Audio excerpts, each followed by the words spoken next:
कमाई का अड्डा। CNBC आवाज मोतीलाल ओसवाल स्टूडियो से लाइव।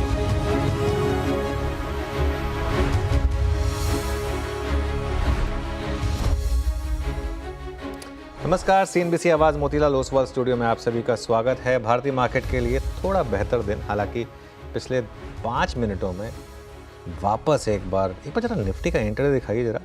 5 मिनट में इनफैक्ट ब्रेक के दौरान निफ्टी फिर से एक स्विंग लेता हुआ नेगेटिव साइड पर।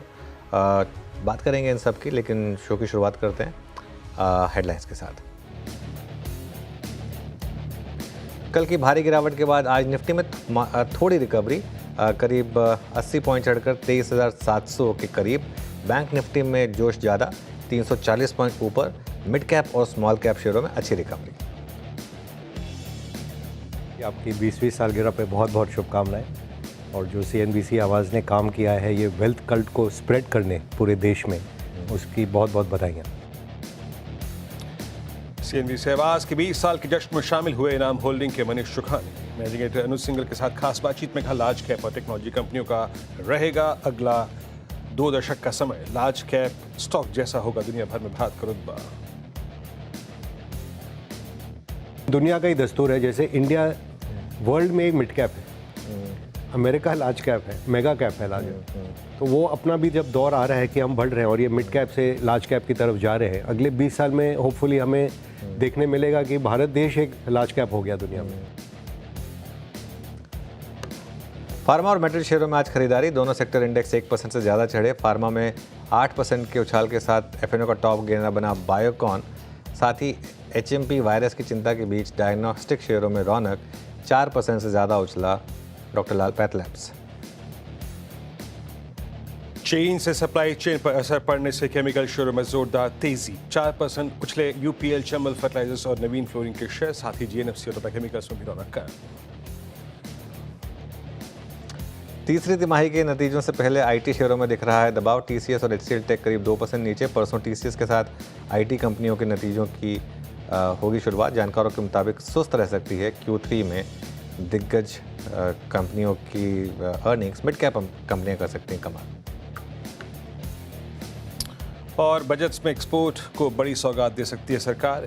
लिक्विडिटी बढ़ाने और सस्ती ब्याज दरों पर कर्ज मुहैया कराने की हो सकती है कवायद और ठोस ऐलान। CNBC आवाज़ की एक्सक्लूसिव खबर। 5 बैगर 10 बैगर कॉल कौन सी होगी इस समय? जैसा BSE आपने 2 साल पहले बताया था, ऐसा कोई नोवेल आइडिया? और स्पंदना फुर्ती फाइनेंस मेरे को लगता है, और कोई नई बात नहीं, पास्ट में भी 4 बैगर हो चुका है और फिर से पूरा पुल बैक दे दिया, तो हो सकता है स्पंदना फुर्ती फाइनेंस,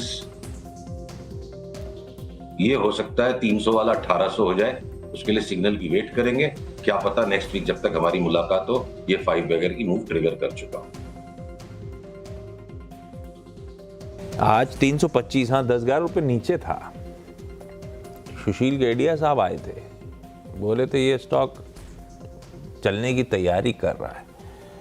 इस पे बातचीत हुई थी और ये इनफैक्ट 17-18% अब इस समय मजबूती के साथ कामकाज करता हुआ। तो जुड़े रहिए CNBC आवाज़ के साथ ऐसे ही शानदार आइडियाज़ के लिए। और ये वाकई में आज का सबसे शानदार आइडिया रहा है। 3% नीचे था जब हमारी डिस्कशन हुई थी, मेरी और वीरू की, जब सुशील केडिया से बात हो रही थी और मैंने पूछा था कि एक पोटेंशियल 5 बैगर, और इंट्राडे में करीब करीब 20% की रैली आई। तो शानदार मूव्स। खैर चलिए अब आज के शो की शुरुआत करते हैं और बात करते हैं कि आपको किस तरीके से आज ट्रेड में रहना है। Veeru Shreya, good afternoon. आज एक अच्छी चीज़ ये हुई वीरू की और श्रेया की 2 अच्छे ट्रेड दिए बाजार ने आपको। आज सुबह एक पहला ट्रेड, वो जो खुलते रिजेक्शन की बात हुई थी कि फर्स्ट ट्रेड मिलेगा आपको 23,800 के आसपास अगर सेल ट्रेड होगा वो, तो रेजिस्टेंस 1 से मार्केट ने सेलिंग दिखाई। दूसरी ट्रेड बाय ऑन डिप्स की भी काम करके गई, निचले लेवल से अच्छी खासी बाइंग भी मिली। अब पता नहीं मुझे तीसरी ट्रेड की आपको ज़रूरत है या नहीं है, क्योंकि फ्रैंकली मार्केट अब वापस काफ़ी वॉलेटाइल हो रहा है। लेकिन आज एक अच्छी चीज़ और हुई कि एक तेज़ बिकवाली के बाद आज मिड कैप में अच्छी खासी रिकवरी आई। तो ये देखते हैं कि अब ये आगे किस तरीके से कंटिन्यू करेगा और आगे किस तरीके के मूव्स बैठेंगे। खैर अभी आखिरी का 1.5 घंटा बाकी है, तो थोड़ा सा इंडेक्स पर भी ध्यान देंगे उसमें। बिल्कुल सर, आखिरी का 1.5 घंटा और जिस तरीके से अभी वोलेटिलिटी देखने को मिली निफ्टी में आज, जैसा कि आपने मेंशन किया, थोड़ी सी गिरावट, लेकिन गिरावट आई है।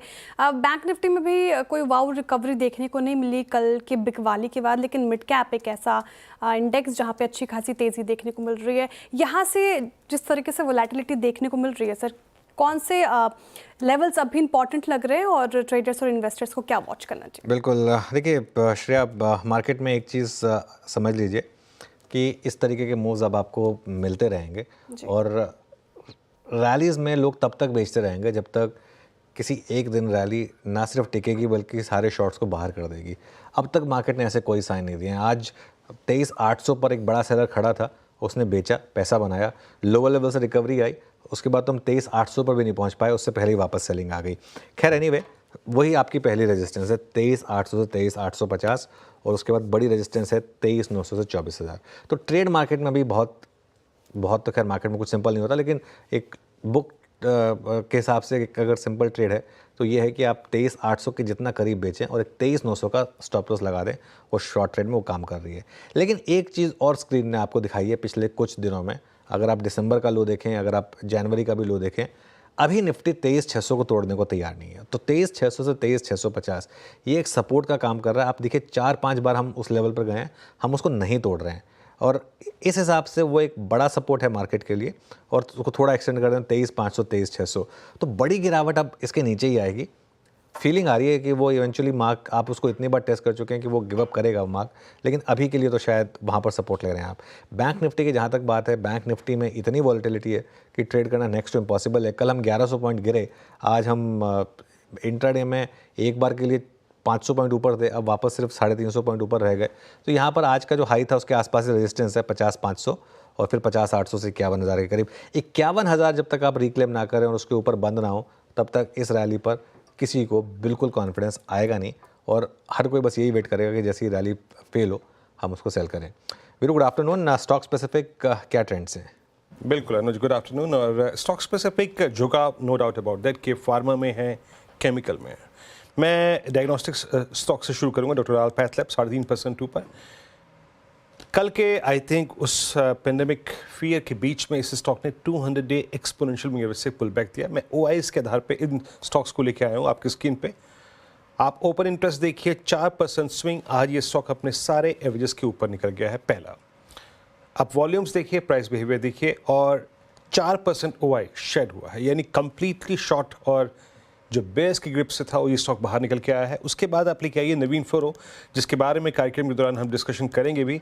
ये भी आज स्टॉक आई थिंक अपने सारे एवरेजेस के ऊपर निकलता हुआ। मिड सेशन में इसने अपने 200 डे एक्सपोनेंशियल को पार किया, 1.5% का ओआई गेन, शानदार मूव यहाँ पे, और मतलब ये एक अच्छी सी और एक बेहतर चैनल से बाहर निकलता हुआ। और मैं ये सारी टिप्पणियाँ सिर्फ शॉर्ट टर्म पर्सपेक्टिव से कर रहा हूँ, ना कि किसी बड़े पर्सपेक्टिव से। और एक लेके आइएगा आप ज़ायरस लाइफ, 4% ऊपर, वाइल्ड स्विंग है, बट आज का ये वाइल्ड स्विंग जाके एक जगह रुक गया और उसी थ्रेशोल्ड पॉइंट पे हमें नज़र रखनी है। इसका जो इंट्राडे हाई था वो करीब करीब आता है, आप समझ लीजिएगा कि 1015 के आसपास। नज़र हमें ये रखनी है कि 1015 अगर इसने पार किया, जिस प्रकार का वेरिएशन है, लगभग 5.5 लाख का बिल्डअप, 0.5% का बिल्डअप है यहाँ पे।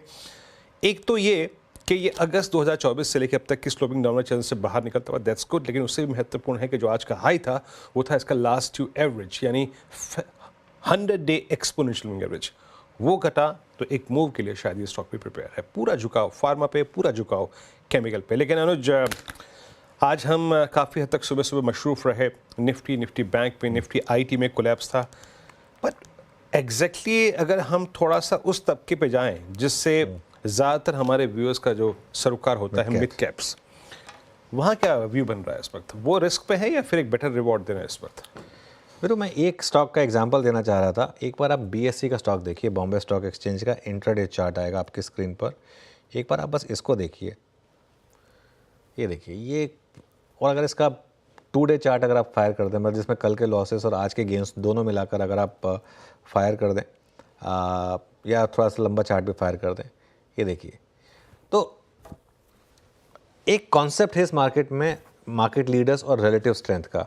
रिलेटिव स्ट्रेंथ वाले स्टॉक्स को अगर आप वीकनेस में पिक कर रहे हैं तो मार्केट आपको रिवॉर्ड करके दे रहा है, ठीक है। तो ये क्लियरली एक एग्जांपल के तौर पे मैं देना चाह रहा था। फिर कल एक चीज़ जो बहुत लोगों ने मिस की कल की मिड कैप की गिरावट में, जिस तरीके से कल मिड कैप टूटे थे ना, हम बात भी कर रहे थे कि ऐसा कुछ दिखा नहीं था हमको नंबर्स में कि इस तरह के स्टॉक्स टूटने चाहिए थे। वो जो कल रिटेल का इतना गंदा सेलिंग आया है ना, उसमें एक और कारण जो जोड़ा जा रहा है कि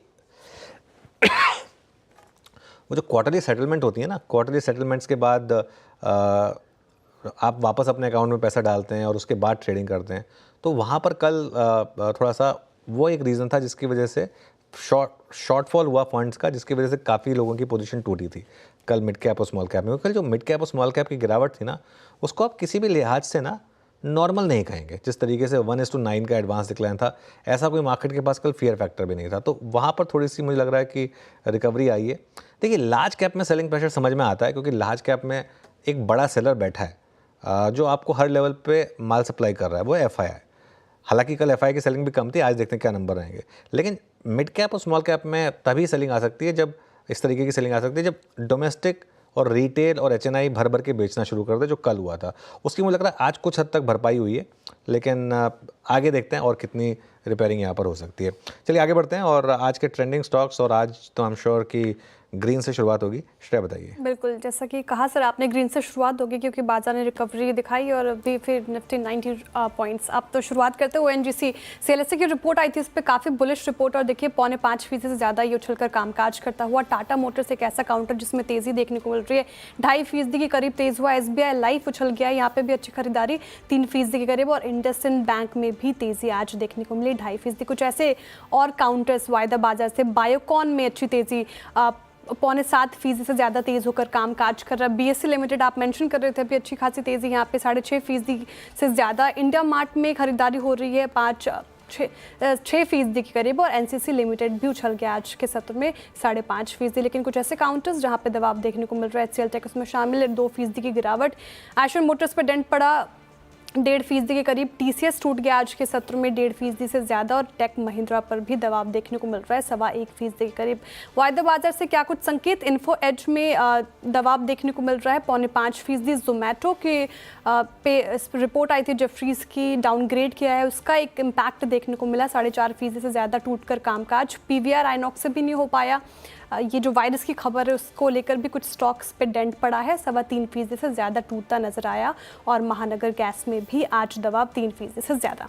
चलिए अब आपको बताते हैं आज का पैनल। हमारे साथ फंडामेंटल्स के लिए मार्केट्स में इंडिया के मयूरेश जोशी जुड़ेंगे। टेक्निकल कॉल्स के लिए हमारे साथ होंगे गाबा सर, मानस जायसवाल, रचना वैद्य, सोनी पटनायक, जतिन गेडिया और श्रीकांत चौहान। 2:15 पर विनी से जानेंगे आज का टॉप गेनर बायोकॉन, इसमें क्यों है इतनी तेज़ी। उसके बाद केमिकल सेक्टर पर खास चर्चा करेंगे अजय जोशी केमिकल्स के फाउंडर अजय जोशी से। आज केमिकल स्टॉक्स में शानदार दमखम है। और उसके बाद आशीष से जानेंगे Q3 में कैसे रह सकते हैं आईटी के नंबर्स। ध्यान रखिए परसों से टीसीएस के नंबर्स के साथ आगाज़ होगा। उसके बाद आवाज़ के 20 साल के जश्न पर एनाम होल्डिंग के डायरेक्टर मनीष चौखानी से हुई बातचीत के कुछ अंश सुनेंगे।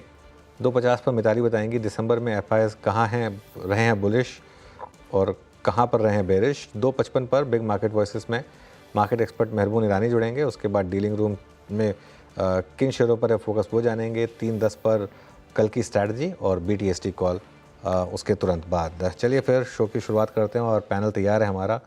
आप सभी को गुड आफ्टरनून। गाबा सर बताइए, लॉन्ग या शॉर्ट? आई एम अज्यूमिंग आप आज लॉन्ग ट्रेड होगी। बिल्कुल आज लॉन्ग दूंगा, और लॉन्ग सिर्फ एक दिन का नहीं दूंगा, 1 या 2 दिन का भी दे देता हूँ। स्टॉक जो पसंद है मुझे वो है जेके सीमेंट, ट्रेड कर रहा है 4848, स्टॉप होना चाहिए 4800, करीब 48-50 रुपीज का। टारगेट मेरा लगता है लक्ष्य 5000 का होना चाहिए, उसे 1-2 दिन लग सकता है, लेकिन 5000 की तरफ जा रहा है ऐसा लग रहा है जेके सीमेंट। ओके, 4833 पे जेके सीमेंट आपका बाय कॉल है। और जेके सीमेंट डायरेक्टर साहब जरा प्लीज़ हल्का सा मैं थोड़ा सा पॉज लूँगा, लेकिन इसका ओआई रखिएगा। प्रकाश सर की स्पॉटिंग बहुत अच्छी थी, और अगर आप इसके ओआई के बिहेवियर को देखें, स्ट्रॉन्ग 4838 पर डे हाई की ट्रेजेक्ट्री में आके ट्रेड करता हुआ मेरे ख्याल से ये देखिए 8.5% इंट्राडे में 8.5% बिल्डअप बहुत मायने रखता है। मानस, आपका ट्रेड इस वक्त का? देखिए मेरा ट्रेड है नवीन फ्लोरिन का। नवीन फ्लोरिन पे खरीदारी करने की राय रहेगी। अगर हम पैटर्न देखें तो हायर टॉप हायर बॉटम का ट्रेंड करीब 4-5 दिन से हम देख रहे थे, लेकिन स्टॉक ने आज अपने 200 मूविंग एवरेज को ब्रीच किया है। तो 34 के स्टॉप लॉस से खरीदारी करनी है। 3650 तक के टारगेट्स पॉसिबल है, ये कैश लेवल्स है। अगर चाहे तो 3500 वाला कॉल ऑप्शन ले सकते हैं। 110 रुपए के आसपास की क्लोजिंग थी, उसमें आपको 69 रुपीज के स्टॉप लॉस से खरीदारी करनी है और 190 रुपए के टारगेट सेट करने हैं। ठीक है नवीन फ्लोरिन, बाई साइड की ट्रेड इनफैक्ट पूरे केमिकल सेक्टर में आज बूस्ट देखने को मिल रहा है। सोनी जी आप क्या पिक कर रही हैं? आफ्टरनून एवरीवन, मेरा यहाँ पे बाय है मैक्स हेल्थ पे, फ्यूचर्स पे खरीदारी करने की सलाह रहेगी करंट प्राइस पे। स्टॉप लॉस यहाँ पे रहेगा 1183 का, टारगेट है 1235 और 1250 के टारगेट्स। मैक्स हेल्थ आज यहाँ पे हम देख सकते हैं कि करीबन 4% के फ्रेश लॉन्ग्स जुड़ रहे हैं और एक अच्छा पॉजिटिव डाइवर्जेंस दिख रहा है डेली चार्ट्स पे। और यहाँ पे काफी strong green candle, bullish candle बना रहा है, ऑलमोस्ट एक बुलिश एंगल्फिंग कैंडल पैटर्न भी बना सकता है क्लोजिंग बेसिस पे। सो हमें लगता है कि यहाँ पे क्लोज अगर 1200 के ऊपर सस्टेन करता है तो टुवर्ड्स 1235 1250 यहाँ पे पॉजिटिव आउटलुक बन रहा है, तो खरीद सकते हैं फ्यूचर्स में। ओके चलिए, मैक्स हेल्थ केयर यहाँ पर एक बाय कॉल, आज सुबह भी हमने इसको स्पॉट किया था। यहाँ पर आप एक बाय ट्रेड ले सकते हैं। सोनी जी की तरफ से आती हुई ट्रेड। रचना जी गुड आफ्टरनून। रचना जी आपकी ट्रेड। जी गुड आफ्टरनून, और मेरी ट्रेड रहेगी लुपिन में। लुपिन के फ्यूचर्स को हम लॉन्ग करेंगे, 2386 के करीब है ये, 2370 का एसएल लगाएंगे और अपसाइड पे हमारा टारगेट होगा 2414। ओके, ल्यूपिन पे आपका ट्रेड है, यहाँ पर भी एक स्ट्रॉन्ग मोमेंटम डे हाई पर आके ट्रेड करता हुआ। जतिन गुड आफ्टरनून, आपका ट्रेड इस वक्त का? Good afternoon everyone. तो हमारा जो ट्रेड होगा वो आईसीआईसीआई जीआई में होगा, लॉन्ग साइड की तरफ ट्रेड लेने की सलाह रहेगी। लास्ट वीक एक हैमर पैटर्न बना था और इस वीक में हमें फॉलो थ्रू बाइंग इंटरेस्ट देखने मिल रहा है। हमें लगता है कि आने वाले दिनों में ये पॉजिटिव मोमेंटम कंटिन्यू रहेगा, तो आईसीआईसीआई जीआई लॉन्ग करने की सलाह रहेगी। स्टॉप लॉस रहेगा 1840 का और ऊपर में टारगेट्स रहेंगे 1995। ठीक है, ये एक ट्रेड आपके लिए। मयूरेश जी गुड आफ्टरनून, आप क्या पिक कर रहे हैं? मयूरेश जी आप म्यूट पे हैं शायद। Afternoon Shreya, afternoon Anuj ji, afternoon Veeru ji and afternoon to everyone on the panel. तो हमें मार्केट विद इंडिया में एस्टर डीएम काफी पसंद आ रहा है दिस जंक्चर। हमें लगता है कि जो मर्जर्स हैं क्वालिटी केयर के साथ, जो merged entity it, will will the top top 3 in terms of hospital bed size. Aster के पास लगभग 5000 बेड्स हैं, क्वालिटी केयर के पास लगभग 5200 बेड्स हैं, तो 10,200 बेड्स के साथ it will be among the top 3 as far as the hospital space is concern. As far as revenues are concern, Aster का FY24 में जो रेवेन्यू रन रेट रहा था 3700 crore in absolute terms with an EBITDA margin of almost 70% जो I think improve होगी, क्योंकि जो dynamics है मर्जर के, ये इबिटा मार्जिन को मर्ज एंटिटी की 19% तक लेके जाएंगे। जो एवरेज रेवेन्यू पर ऑपरेटिंग बेड है वो 39,100 के ऊपर निकल जाएगा। ऑब्वियसली जो बड़े प्लान्स है एस्टर के in the next 3 years to expand bed capacities to 13,300 odd beds, ये राइट डायरेक्शन में इसलिए है क्योंकि आई थिंक जो बैलेंस शीट की स्ट्रेंथ है, जो मिनिमल डेट बैलेंस शीट के ऊपर है, expansion is going to be organically done and in a calibrated manner. Merger के वजह से भी आई थिंक जो इनका स्टेट्स का प्रेजेंस है, now almost present in 10 odd states, जो पहले बहुत कॉन्सेंट्रेटेड था दोनों प्लेयर्स के लिए in the south, but overlap नहीं हो रहा है। तो कहीं ना कहीं आई थिंक जो ROCs हैं उसमें इंप्रूवमेंट, मार्जिन में इंप्रूवमेंट, बेड कैपेसिटी जो बढ़ेगी उस पर ओवरऑल अगले 2 वर्षों में वॉल्यूम ग्रोथ, एवरेज रेवेन्यू पर ऑपरेटिंग बेड और रिटर्न रेशियोज, ये सारी चीजों में आई थिंक इजाफा देखने मिलेगा। तो हमें लगता है I think Aster DM, EPS, RS rating, institutional holding और कैंसिल में दिखते हैं, काफी पैरामीटर्स मैच कर रहे हैं, आपके वॉच लिस्ट पे जरूर। ओके, एस्टर डीएम ये होगी मयूरेश की पिक। चलिए अब आगे बढ़ते हैं, हेल्थ केयर पर ही रहते हैं। बायोकॉन आज का टॉप F&O गेनर, 7% से ज़्यादा की तेज़ी। क्यों बना हुआ है आज ये बाजार का हीरो, ये जानते हैं विनी से। विनी गुड आफ्टरनून, बताइए। बिल्कुल, तो बायोकॉन में आज 2 पॉजिटिव न्यूज़ फ्लो है। पहले तो बात करते हैं जेफरीज़ की जो अपग्रेड आई हुई है बायोकॉन के लिए। यहाँ पे जेफरीज़ ने अपग्रेड किया है बायोकॉन के स्टॉक को। होल्ड रेटिंग है, प्रीवियस रेटिंग था अंडर परफॉर्म। टारगेट प्राइस भी इंक्रीज कर दी है बायोकॉन के लिए, 400 रुपीज़ नई टारगेट प्राइस है, प्रीवियस टारगेट प्राइस थी 280 रुपीज़ पर शेयर। नो की ट्रिगर्स क्या हाईलाइट किए जेफरीज़ ने बायोकॉन के लिए? वन तो वो बोल रहे हैं कि काफ़ी पॉजिटिव न्यूज़ फ्लोज आ रही है रिसेंट टाइम में बायोकॉन के लिए। उनकी बायोलॉजिक्स की जो प्लान थी बैंगलोर में, उसको भी US FDA का अप्रूवल मिल गया था रिसेंट टाइम में, तो वो एक बड़ी पॉजिटिव है। उसके अलावा उनका जो बायोसिमिलर ड्रग है उसका भी अप्रूवल आ गया है, जो है बायोसिमिलर स्टेलारा, तो वो स्लेटेड है कि वो लॉन्च हो जाएगा अभी फेब 2025 में, तो वो काफ़ी पॉजिटिव न्यूज़ है। और उसके अलावा ग्रोथ विजिबिलिटी जो बायोकॉन बायोलॉजिक्स बिजनेस के लिए है वो इम्प्रूव होते दिख रहे हैं और काफ़ी ग्रोथ एक्सपेक्टेड है यहाँ पे। नाउ 2025 के लिए उन्होंने की हाईलाइट्स और की फैक्टर्स वॉच आउट करने के लिए दिए हैं जो बायोकॉन के लिए है। वन तो US FDA अप्रूवल उनके मलेशिया प्लांट के लिए। मलेशिया प्लांट बायोकॉन के लिए बहुत बड़ा और इम्पॉर्टेंट प्लांट है, स्पेशली US मार्केट के लिए। उसके अलावा अप्रूवल जो आएगी बायोसिमिलर एस्पेक्ट के लिए, वहाँ भी एक वो एक इम्पॉर्टेंट बायोसिमिलर है बायोकॉन के लिए। और मार्केट शेयर रैंप अप उनकी डिफरेंट बायोसिमिलर के लिए और सेमाग्लूटाइड के लिए भी, जेनेरिक सेमाग्लूटाइड के लिए वो इम्पॉर्टेंट होगी आगे जाते हुए यहाँ पे कैसे मार्केट रैंप अप होती है। तो ये फैक्टर्स होंगे कि आगे जाते हुए ये कैसे परफॉर्म करेगी। पर उसके अलावा भी एक न्यूज़ फ्लो आई थी कि आज कंपनी ने अनाउंस किया था कि उनको अप्रूवल मिल गया है एक बायोसिमिलर जो है जॉनसन एंड जॉनसन का स्टेलारा का बायोसिमिलर, वो बायोसिमिलर के लिए उनको अप्रूवल मिल गया है जापान के PMDA से, जो है जापान की मेडिकल एजेंसी। नाउ यहाँ पे ये बायोसिमिलर जो होगा वो कमर्शलाइज होगा जापान की एक कंपनी से, और मेनली ये ट्रीट करेंगी डिजीज़ लाइक सोराइसिस और आर्थराइटिस के लिए। तो इम्पॉर्टेंट है बायोसिमिलर ये अप्रूवल जो आया है जापान में भी, और उसके लिए बायोकॉन पासेंगे आज। शुक्रिया विनीस तमाम जानकारी के लिए। गावत सर चार्ट देखिए आप, चार्ट क्या इंडिकेट कर रहे हैं? फिलहाल growth expansion, plant expansion, drugs launches से आज उसमें क्लियरली अच्छी खासी तेज़ी देखने को मिली है, 7% से ज़्यादा उछलकर कामकाज करता हुआ हीरो ऑफ द डे। लेकिन चार्ट क्या इंडिकेट कर रहे हैं? और 1 महीने में भी इसने पॉजिटिव रिटर्न दिया, इनफैक्ट 6 महीने में भी अच्छा खासा रिटर्न इसने जनरेट करके दिया। बायोकॉन पे क्या राय रहेगी आपकी? बायोकॉन का जो चार्ट है अराउंड 350 के आसपास बहुत ही स्ट्रॉन्ग सपोर्ट है, करीब अराउंड 5-6 महीने का। उसके बाद जो अपमूव मिला ये एनकरेजिंग है, लगता है ये अपमूव कायम रहेगा। 383 है, ट्रेड कर रहा है।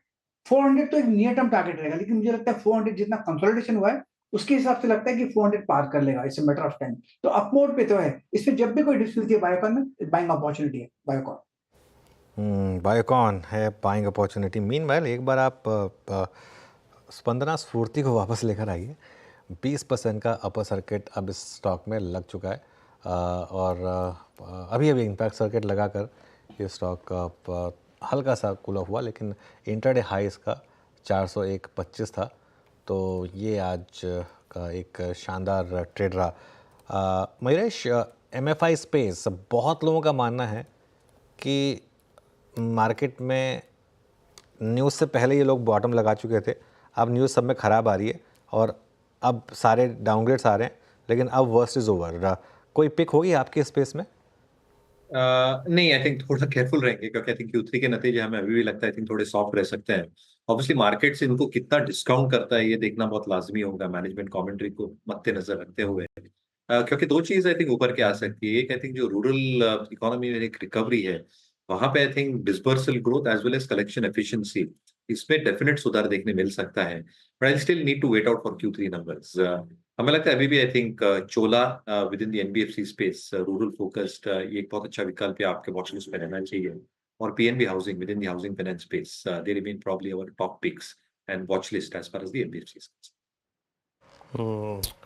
चोला आपका प्रेफर्ड है। अच्छा, मीनवेल आप थोड़ा सा लौट के आइए जरा आप इंश्योरेंस स्टॉक्स पे।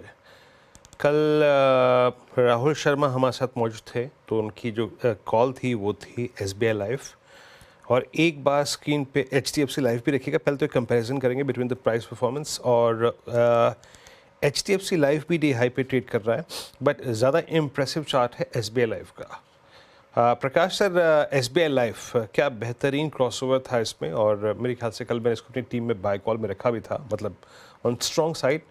1506 सर और 1520, उस बात की पॉसिबिलिटी लग रही है। डायरेक्टर साहब प्लीज़ OI भी रखिएगा स्क्रीन पे। मैं इसको 4 दिन से ट्रैक कर रहा हूँ, 6 जनवरी से लेकर अगर आप देखें तो इसमें शॉर्ट कवरिंग थी पूरे सेशन में, और आज फ्रेश पाएंगे। आपका व्यू SBI लाइफ पे? एक्चुअली 4-5 दिन पहले एक बॉटमिंग आउट प्रोसेस शुरू हुआ था SBI लाइफ में, मुझे ध्यान है मैंने उसे मिस कर लिया था, लेकिन उसे पता नहीं था कि इतना दौड़ेगा। 1480 पर ट्रेड कर रहा है, 1460 का स्टॉप लगा है, सिर्फ 20 रुपए का। मुझे लगता है 1550 तक जाना चाहिए SBI लाइफ, वहां पर एक रेजिस्टेंस है, लेकिन वहां तक जाना चाहिए SBI लाइफ, बढ़िया लगता है start. SBI life day high पे ट्रेड करता हुआ। आउट ऑफ दीज टू अगर आप देखें कंपेयर करें तो वाकई जो SBI लाइफ है वो ज़्यादा स्ट्रॉन्ग जनरेट कर रहा है। और एक दो स्टॉक्स मार्क कर देता हूँ ट्रेड के लिहाज से। नवीन फ्लोरिन को मानस मेंशन कर ही चुके थे तो उसको हटा देता हूँ मैं, लेकिन मैं एक रिवर्सल का कैंडिडेट पकड़ने की कोशिश कर रहा था। ये एक बार जरा स्टॉक रखिएगा CESC का स्क्रीन पर। सोनी जी, CESC कल कोलैप्स हुआ था लेकिन एक पॉजिटिव डाइवर्जेंस है, कल के क्लोज को वायलेट नहीं किया। CESC नाउ डेज हाई का जो एज है उसको टेस्ट करता हुआ, कोई पुल बैक ट्रेड, कोई रिवर्सल ट्रेड आपका इसमें, आपका व्यू 178.65 पे? वीरेंद्र जी, यहाँ पे मुझे लगता है कि कल कोलैप्स किया, 170 के रेंज को होल्ड किया है, बट कहीं ना कहीं रेजिस्टेंस भी नजर आ रहा है टुवर्ड्स 183 185 के रेंज पे। करंट लेवल से अगर बाय करना है तो बहुत ज्यादा अपसाइड नहीं, बट 183 185 रेंज पे एक बार रुक सकता है। वो लेवल को दोबारा रिक्रॉस करता है देन अगेन एक पोजिशनली मुझे लगता है टुवर्ड्स 195 200 रेंज को टेस्ट कर सकता है। यहाँ पे करंट लेवल से अक्यूमुलेट कर सकते हैं 173 170 के रेंज का जो एक स्ट्रॉन्ग सपोर्ट है वो होल्ड करना चाहिए, बट उसी सपोर्ट के साथ बाई ऑन डिप्स की यहाँ पे एक स्ट्रैटेजी बनाएंगे और मुझे लगता है कि थोड़ा सा टाइम लेगा, बट जब वो क्रॉस करेगा टू अबव 185 उसके ऊपर आपको दोबारा एक अच्छा स्ट्रॉन्ग मूव टुवर्ड्स 195 200 के रेंज पे पोजिशनली नजर आ सकते हैं। तो बाई ऑन डिप्स यहाँ पे मुझे लगता है बेटर रहेगा एक स्ट्रैटेजी। ठीक है, CSC फ्यूचर्स में बाय ऑन टिप्स के रन रही थे और 185 का टारगेट फिलहाल सोनी जी की तरफ से आता हुआ। अनुज सर, जोमैटो आज काफ़ी ज़्यादा टूट गया ये स्टॉक, 5.5% के करीब। एक्सीडेंट ऑफ द डे कह सकते हैं इसको।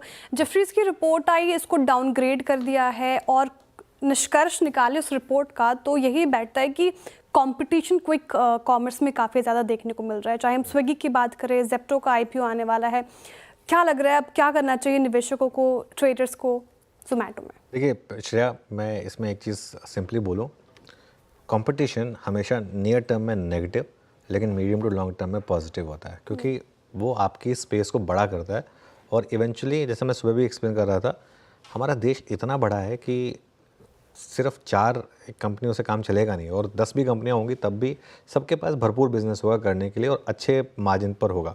हाँ, ऑब्वियसली जब कोई नया कॉम्पिटिटर स्केल अप करता है तो वो थोड़ा सा मार्केट को डिस्टर्ब करता है, थोड़ा डिसरप्ट करता है, वो हमने सब देखा है।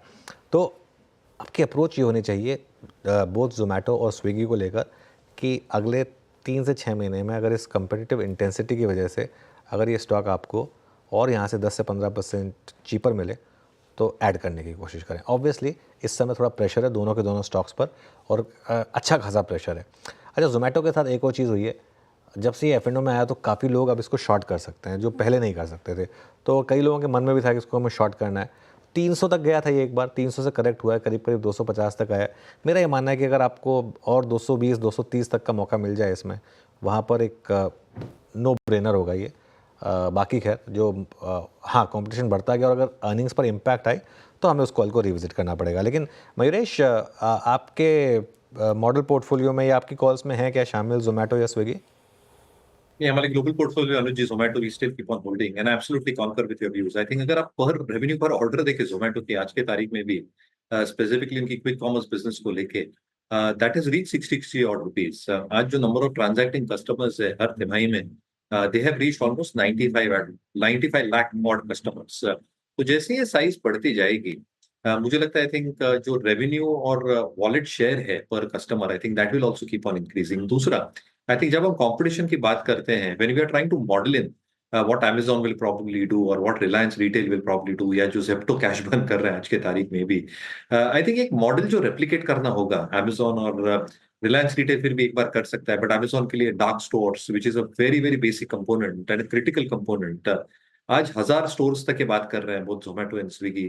कैश रिच बैलेंस शीट से लगभग 10,000 करोड़ ईच बैलेंस शीट पे है, क्लोज टू दैट। और इसलिए आई थिंक ऑर्गेनिक इनऑर्गेनिक जो ग्रोथ या हासिल कर सकते हैं और जो expectations in terms of that integrated model which they have created, ये मॉडल रेप्लिकेट करना स्टेट वाइज नेशन वाइड थोड़ा समय लग सकता है। And I think companies like Amazon, Reliance retail might not be willing to burn cash like these guys have done पिछले कई तिमाही और वर्षों में to achieve what they have probably done right now। तो कंपटीशन रहेगा, बट मुझे लगता है ग्रोथ भी आई थिंक उतनी रहेगी क्विक कॉमर्स जैसे बिजनेस में, फूड डिलीवरी जैसे बिजनेस में। And I think more and more products are probably expected to come their way, जो और भी सहायता कर सकता है ओवरऑल वॉल्यूम ग्रोथ। तो बिल्कुल I think we continue remaining bullish on this space. Zomato is something that we keep holding in our portfolios.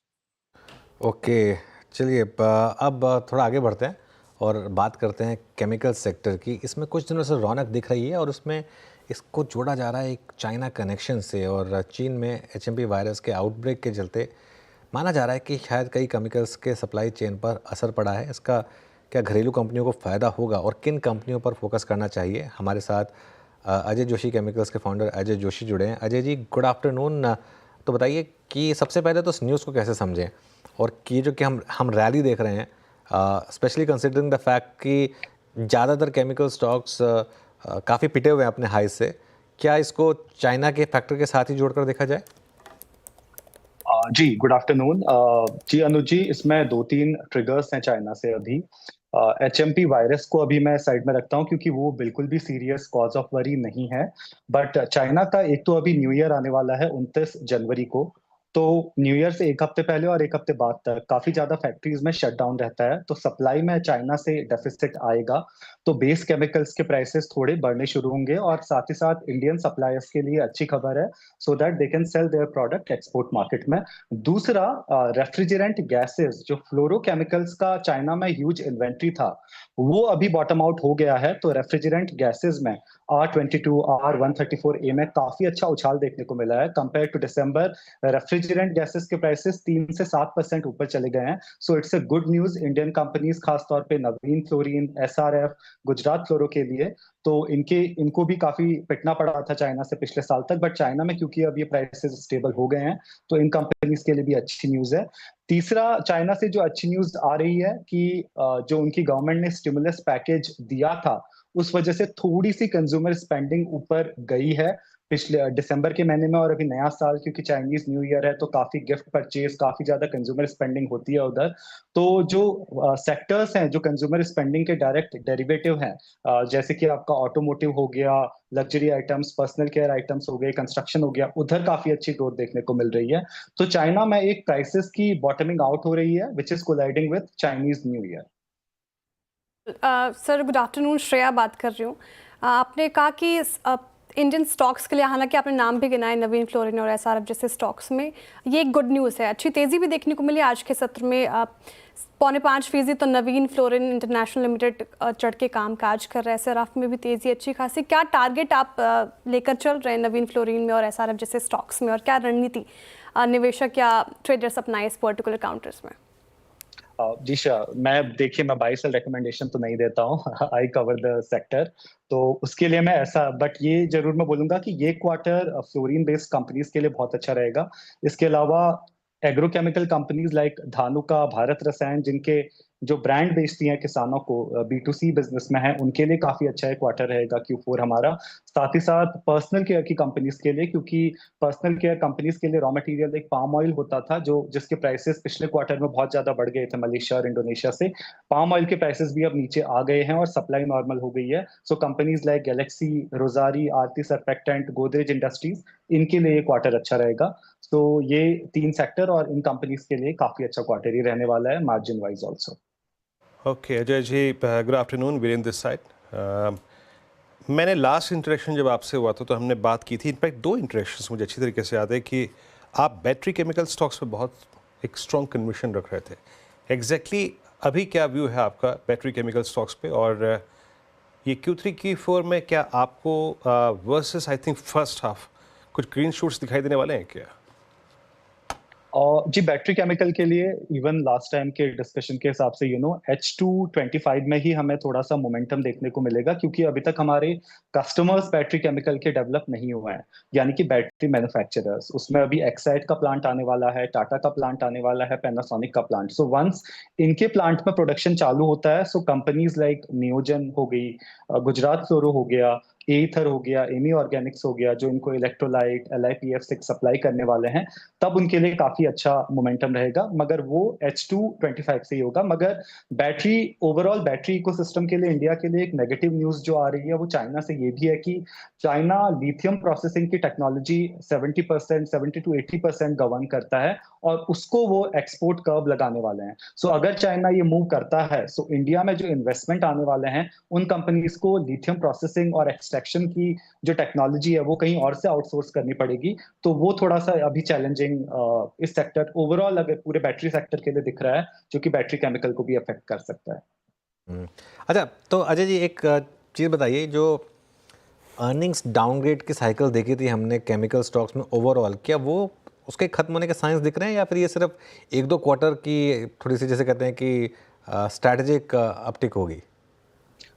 Ji Anuj ji, sector to sector ये रहेगा। एग्रोकेमिकल कंपनीज डोमेस्टिक में है, उनके लिए तो अब upward and onward he journey है। Agrochemical company जो एक्सपोर्ट में है उनके लिए ये साल 2024 से भी खराब रहेगा। यूपीएल वगैरह के लिए जो एक्सपोर्ट ओरिएंटेड मार्केट्स पे डिपेंडेंट है। बाकी आपकी जो दूसरे सेक्टर हैं, फ्लोरीन केमिस्ट्री वालों के लिए बहुत अच्छा साल रहेगा। नवीन, एसआरएफ, गुजरात फ्लोरो, इन सब के लिए, क्योंकि चाइना में इन्वेंट्री बॉटम आउट हो चुकी है। पर्सनल केयर केमिकल वाली कंपनीज के लिए बहुत अच्छा साल रहेगा। ओवरऑल कंपनीज जो पर्सनल केयर में हैं, आपके एग्रोकेमिकल डोमेस्टिक मार्केट में हैं, उनके लिए काफी अच्छा साल रहने वाला है, मगर एक्सपोर्ट ओरिएंटेड एग्रोकेमिकल कंपनी के लिए साल खराब ही रहेगा। Sector overall upward and onward trajectory Anuj ji हमें देखने को मिलेगी अप्रैल मई ऑनवर्ड्स, ये क्वार्टर खत्म होने के बाद। ये साल ओवरऑल तो बेहतर रहेगा पिछले साल से, डेफिनेटली। एक आखिरी प्रश्न लूँगा आपसे यहाँ पर अजय जी। सरकार की जो एंटी डंपिंग ड्यूटी है, सीधे सीधे अगर मुझे उसके 2 बेनिफिशियरी की बेनिफिशियरीज आपसे पूछने हो, वो किसको मिलेगा, तो वो आपके 2 स्टॉक्स कौन से होंगे? जी देखिए, एक तो दीपक नाइट्राइट, उनका जो फिनॉल है उस पे सरकार ने minimum input price as well as anti dumping duty लगा दी है, वो एक अच्छा स्टॉक अभी है। दूसरा अदानी, इनका नया प्लांट भी आ रहा है टेरेथैलिक एसिड का, सीपीवीसी का, दोनों पे ही सरकार ने एंटी डंपिंग ड्यूटी का प्रपोजल अप्रूव कर दिया है। तो अदानी के लिए भी ये 2 सेक्टर जो है, ये 2 कंपनी काफी अच्छा करेंगी, और सारी की सारी डोमेस्टिक मार्केट पे भी इनकी मोनोपोली रहेगी अपने प्रोडक्ट्स के साथ। ठीक है, शुक्रिया अजय जोशी जी हमारे साथ बात करने के लिए और तमाम जानकारी शेयर करने के लिए बहुत बहुत शुक्रिया। मयूरेश जी, हालांकि स्पेस में हम बात कर रहे थे अभी और कुछ सेक्टर्स और स्टॉक्स भी बताए जोशी जी ने जो उनको अच्छे लग रहे हैं। इस स्पेस में आपके कौन से पिक्स हैं और आप क्या राय देना चाहेंगे? तो श्रेया, मुझे लगता है आई थिंक जो एग्रोकेमिकल स्पेस है, I think that should continue doing well, क्योंकि जैसे आपने मॉनसून्स देखे हैं काफी अच्छे रहे हैं। Rabi harvest has been pretty good as well, और इसलिए मुझे लगता है I think agrochemicals as a space generally should do well. Volume growth में फार्म गेट प्राइसेस ठीक ठाक है, इनपुट कॉस्ट स्टेबलाइज हो चुकी है, और बैकवर्ड इंटीग्रेशन ऑपरेशंस की वजह से बेहतर मार्जिन्स का प्रभाव रह सकता है। तो जो डोमेस्टिक फोकस कंपनीज हैं, Paradip phosphates, I mention that time and again on the show, Sumitomo chemical India example, I think उनकी जो EBITDA मार्जिन्स में एक्सपेंशन हुए हैं पिछले तिमाही में, I think has been significant enough. They posted 24% margins. आज उनके पास जो पेटेंट्स हैं सुमिटोमो के पास काफी एग्जॉस्टिव है, और इसलिए मुझे लगता है कि ये सारी चीजें जो हम देख रहे हैं, पारादीप, सुमिटोमो जैसे स्टॉक्स को बेनिफिट करेंगी। Paradeep is going for backward integration phosphoric acid, sulphuric acid में, जिसके वजह से कंप्लीटली इंटीग्रेटेड होकर debt to equity has gone down significantly, और ये वैल्यूएशन के मल्टीपल्स पे शायद देखा जा सकता है। तो ये लगता है if I probably look into the landscape for the next few quarters, agrochemicals as a space मुझे लगता है अच्छा करना चाहिए। Paradeep, Sumitomo should be on the list. चलिए, श्रीकांत चौहान भी जुड़े हैं इस पैनल में, उनसे बात करते हैं। श्रीकांत जी, गुड आफ्टरनून, बताइए आपकी ट्रेड्स। गुड आफ्टरनून अनुज। तो देखिए, यहाँ पे हमें लगता है कि इस मार्केट में वैसे देखा जाए तो कुछ एक स्टॉक्स कुछ काफी अच्छे टेक्निकल फॉर्मेशन के साथ रिवर्स हो रहे हैं, और जैसे कि टाटा मोटर्स है स्पेसिफिकली, अगर आप देखें तो यहाँ पे एक पॉजिटिव डाइवर्जेंस बना है, एंड काफी बड़ी गिरावट के बाद अगर इतने बड़े लॉन्ग टर्म चार्ट पे अगर इतना बड़ा अगर डाइवर्जेंस आ रहा है, तो इसका मतलब है कि ये स्टॉक यहाँ से आने वाले दिनों में काफी अच्छा परफॉर्मेंस दिखा सकता है। हमें लगता है कि स्टॉक कम से कम 950 से लेकर 1000 के लेवल्स दिखा सकता है, लेकिन वेरी शॉर्ट टर्म में मुझे लगता है कि जैसे भी 795 ट्रेड कर रहा है, ये स्टॉक आ सकता है अराउंड 830, 835 के करीब। तो करंट लेवल से इसे लॉन्ग करें, और यहाँ पे जो हमें स्टॉप लॉस रखना है, हम स्टॉप लॉस रखेंगे एट 778। तो एक 778 का स्टॉप लॉस रखें, टाटा मोटर्स का लॉन्ग करें, और टारगेट्स रखें 835 के। हाँ, श्रीकांत जी, गुड आफ्टरनून। फाइनली चश्मा बनवाया कि नहीं बनवाया आपने, और इस बार ग्लासेस कौन से लिए आपने, कहाँ से लिए? इनफैक्ट मेरा प्रश्न ये है। टाइटन बिल्कुल सही जवाब। जैसे आप चार्ट सोच लेते हैं वैसे ही, बस इस बार लेंस काटती है, इस बार Titan. Exactly. Very good very और गुड। चलिए तो इस पे टाइटन पे रिमलेस लेने का सोचा है। हाँ हैं क्या करें, मैं स्किप कर गया। रिमलेस ग्लासेस लेने के सोचा है। अच्छा रिमलेस दैट्स गुड। तो टाइटन पे ही बात करते हैं थोड़ी सी। कल्याण ज्वेलर्स का आपने क्वार्टरली अपडेट देखा, उसके बाद वो कोलैप्स भी हुआ और टाइटन को हमने लोअर लेवल से बाहर निकलते हुए देखा। आप एग्जैक्टली जेम्स एंड ज्वेलरी में क्या चेस कर रहे हैं? बिल्कुल, अरे वीरेंद्र, इनफैक्ट टाइटन के टेक्निकल पैटर्न को देखें तो इसने काफी अच्छा रिवर्सल बनाया है। इतना स्ट्रॉन्ग रिवर्सल एक्सपेक्टेड नहीं था, लेकिन उससे काफी अच्छा रिवर्सल फॉर्मेशन आया है। और अगर इस रिवर्सल फॉर्मेशन को देखो तो मुझे लगता है कि स्टॉक वापस अपने प्रीवियस हाई के काफी नजदीक जा सकता है, जो 3850 3900 के करीब है। तो एक बात तो काफी क्लियर है कि यहाँ से कल्याण ज्वेलर्स, साथ ही साथ टाइटन और त्रिभुवन दास जवेरी, इन सभी में तेजी होगी। लेकिन मुझे लगता है प्राइमरीली जैसे मार्केट में अनसर्टेनिटी है तो फोकस करना चाहिए टाइटन के ऊपर ही। और स्पेसिफिकली मुझे लगता है कि अगर इन लेवल से भी मैं अगर खरीदता हूँ तो ये स्टॉक कम से कम 3750 मैक्सिमम 3850 के लेवल्स दिखा सकता है। तो करंट लेवल से तो बिल्कुल टाइटन को ही लॉन्ग किया जा सकता है। टाइटन एक पिक काफ़ी अच्छा परफॉर्म करता हुआ और करंट लेवल पर भी बाई कर सकते हैं। अब थोड़ा टॉपिक ड्रिफ्ट करते हैं और आईटी के ऊपर बात करते हैं। देखिए, बाजार की नज़र अगले हफ्ते से शुरू होने वाले आईटी सेक्टर के नतीजों पर है। कैसे रह सकते हैं नतीजे, बताने के लिए हमारे साथ मौजूद हैं आशीष जी बताइए। देखिए, समय कितनी देर निकल जाता है। अगले हफ्ते नहीं, अब तो परसों ही से शुरू हो जाएंगे। टीसीएस परसों और उसके बाद अगले हफ्ते से श्रेया कह रही है झड़ी लग जाएगी आईटी कंपनीज के नंबर्स की। तो एग्जाम सामने आ गया है, उसकी तैयारी का समय है। अच्छा, एक चीज करी मैंने, सबसे पहले दिखाता हूं लास्ट क्वार्टर, जिस क्वार्टर को हम इस समय रिव्यू कर रहे हैं, Q3। तो सितंबर एंड से लेकर अब तक के रिटर्न्स की मैपिंग है। निफ्टी इस दौरान 8% गिरा, उसके सामने आईटी 3.5% चढ़ा है। इस तरह का आउट परफॉर्मेंस आईटी ने डिलीवर करा है और इसके ऑप्टिमिज्म के पीछे रीजंस बतेरों हैं। एक तो धीरे धीरे करके जो अनसर्टेन एनवायरनमेंट था, वो जो मैक्रो अनसर्टेनिटी थी, वो रिड्यूस हो रही है। एक सरदर्द था ट्रम्प साहब का इनॉग्रेशन, उनकी वापसी। अब तो सबसे बड़ा सरदर्द अगर H1B वीजास के लिए था तो ट्रम्प साहब के रीसेंट कमेंट्स उसके फेवर में जाते हुए आपको नजर आ रहे हैं। रुपया डिप्रिशिएट हो रहा है तो इंक्रीमेंटल टेलविंड्स वहां से मिल रही हैं आईटी कंपनीज को। और एनालिस्ट एक्सपेक्ट कर रहे हैं इस कैलेंडर ईयर 2025 में जैसे जैसे हम प्रोग्रेस करेंगे, डिमांड एनवायरनमेंट को लेकर, टेक्नोलॉजी स्पेंड्स को लेकर और आउटलुक इंप्रूव होता हुआ नजर आएगा। तो ये सब मल्टीपल रीजंस थे आईटी के इस तरह के आउट परफॉर्मेंस के। रिजल्ट कैलेंडर भी रख दिया है, परसों टीसीएस के बाद सारे इंपॉर्टेंट रिजल्ट्स आपकी स्क्रीन पर आ जाएंगे। जहां तक परफॉर्मेंस की बात है, जिस क्वार्टर Q3 को हम रिव्यू कर रहे हैं, ध्यान रखिएगा, एक सीजनली वीक क्वार्टर हम लोग आमतौर पे कहते हैं, दिसंबर तिमाही। क्यों कहते हैं? क्योंकि छुट्टी का पीरियड होता है, नॉन बिलिंग डेज बहुत सारे होते हैं और ऊपर से फरलॉज होते हैं। तो उसका इंपैक्ट फिर से इस बार देखने को मिलेगा। और एक और दिक्कत हो गई है, अगर रुपया डिप्रिशिएट कर रहा था उसका फायदा था, तो क्रॉस करेंसी के चलते एडवर्स इंपैक्ट फाइनेंशियल्स पे देखने को मिलेगा। तो आप एक्सपेक्ट करिए एक म्यूटेड मतलब सॉफ्ट सा क्वार्टर होगा आईटी कंपनीज के लिए।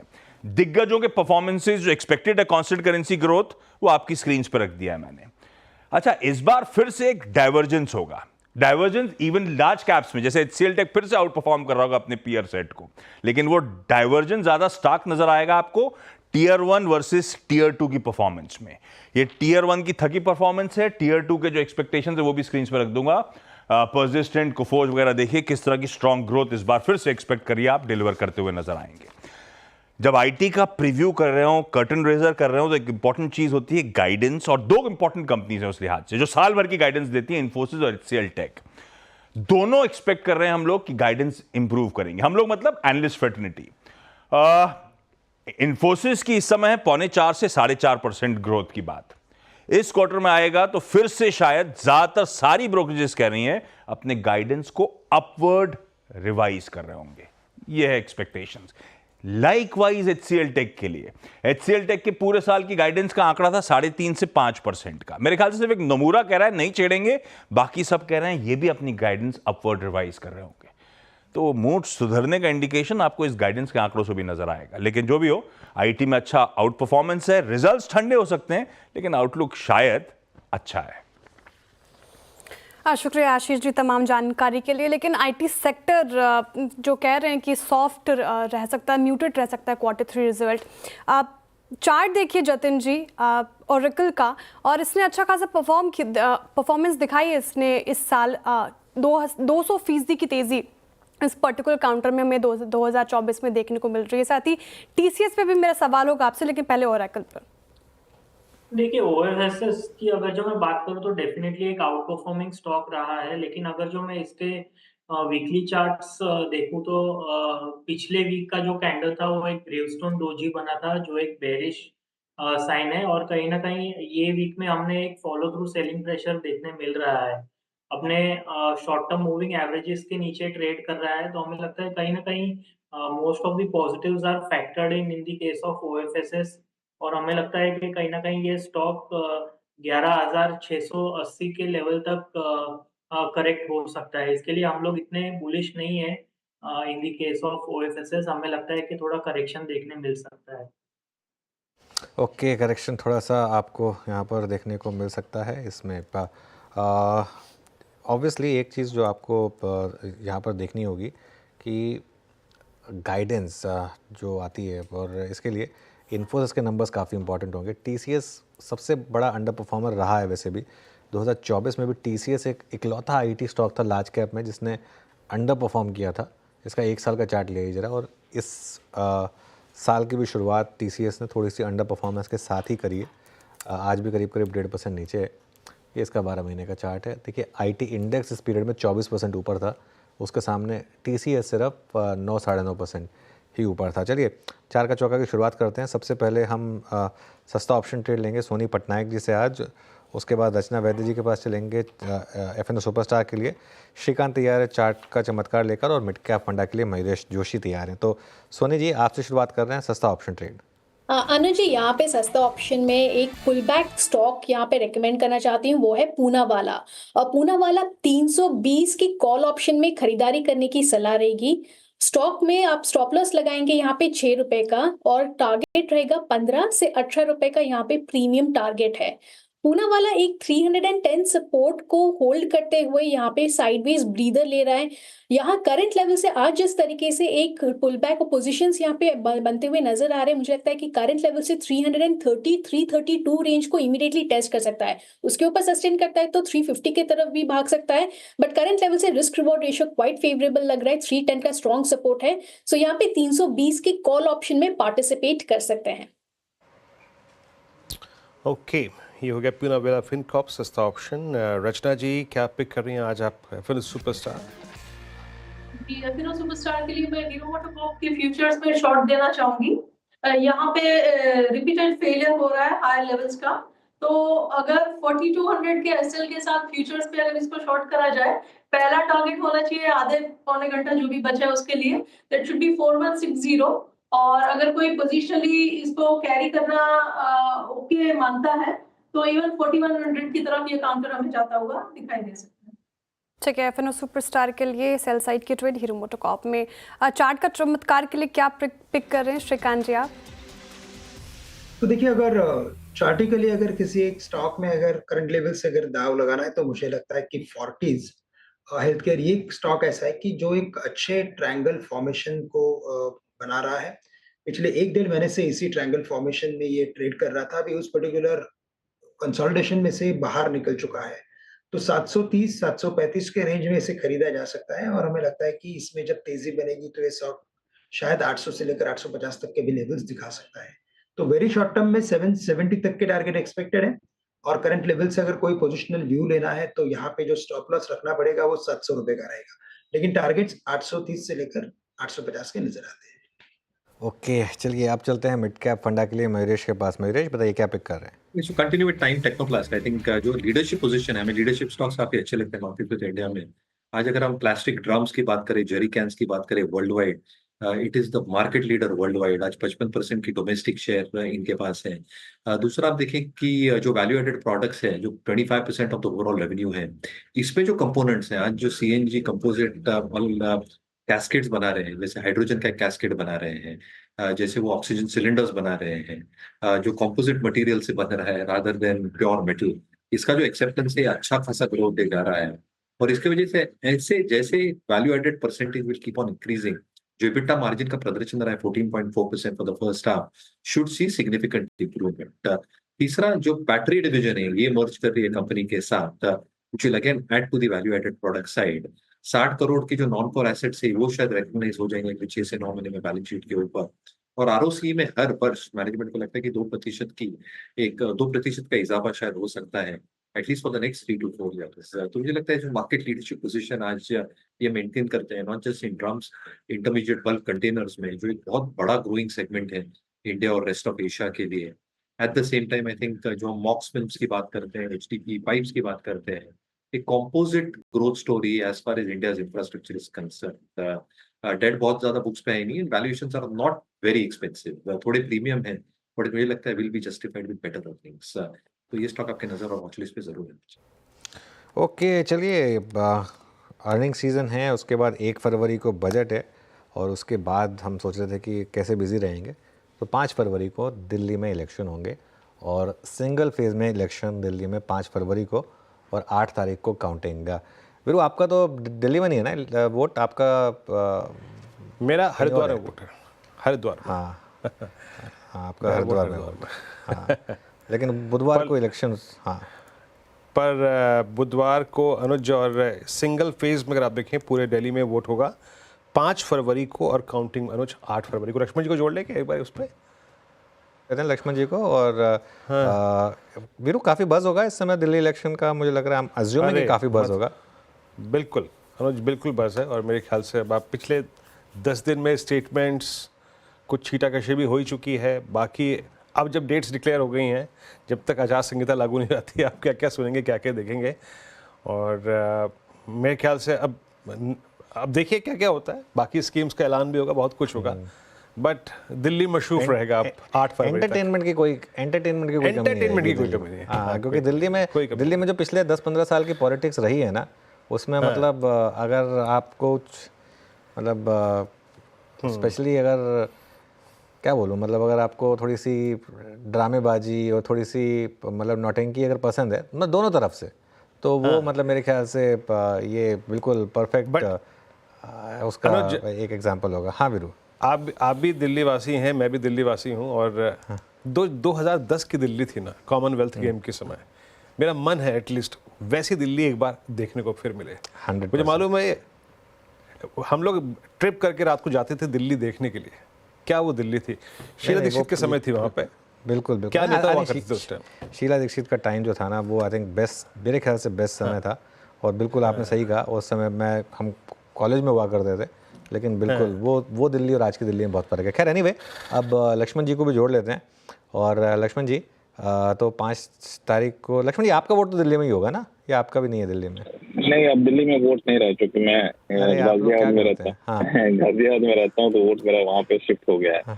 तो ये, लेकिन ये है कि दिल्ली के चुनाव पर हम लोग काफी पैनी नजर रहती है, क्योंकि रहना तो वहाँ होता है, लेकिन पूरा कर्म भूमि हम लोग की दिल्ली में ही रहती है।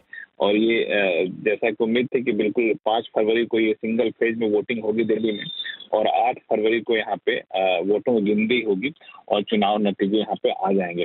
लेकिन इस जो चुनाव की प्रेस कॉन्फ्रेंस रही, उसमें सबसे जो खास बात मुझे दिखी कि डेट और चुनाव की तारीख तो अलग बात है, लेकिन जितने भी आरोप प्रत्यारोप चुनाव के दौरान और चुनाव के बाद लगते थे, उस पर बहुत ही पारदर्शिता के साथ पूरे चुनाव आयोग ने अपनी प्रेस कॉन्फ्रेंस में हर एक बात रखी। क्योंकि पिछले 3 दिनों से लगातार ये भी मुद्दा उठ रहा था कि दिल्ली में कई लोगों के वोट काटे जा रहे हैं, कई लोगों के नाम जोड़े जा रहे हैं। तो जो नाम जोड़े जा रहे हैं वो शायद किसी पार्टी के पक्ष वाले हैं, जो नाम काटे वाले हैं वो किसी और के पक्ष वाले। इस तरह के आरोप लगते थे।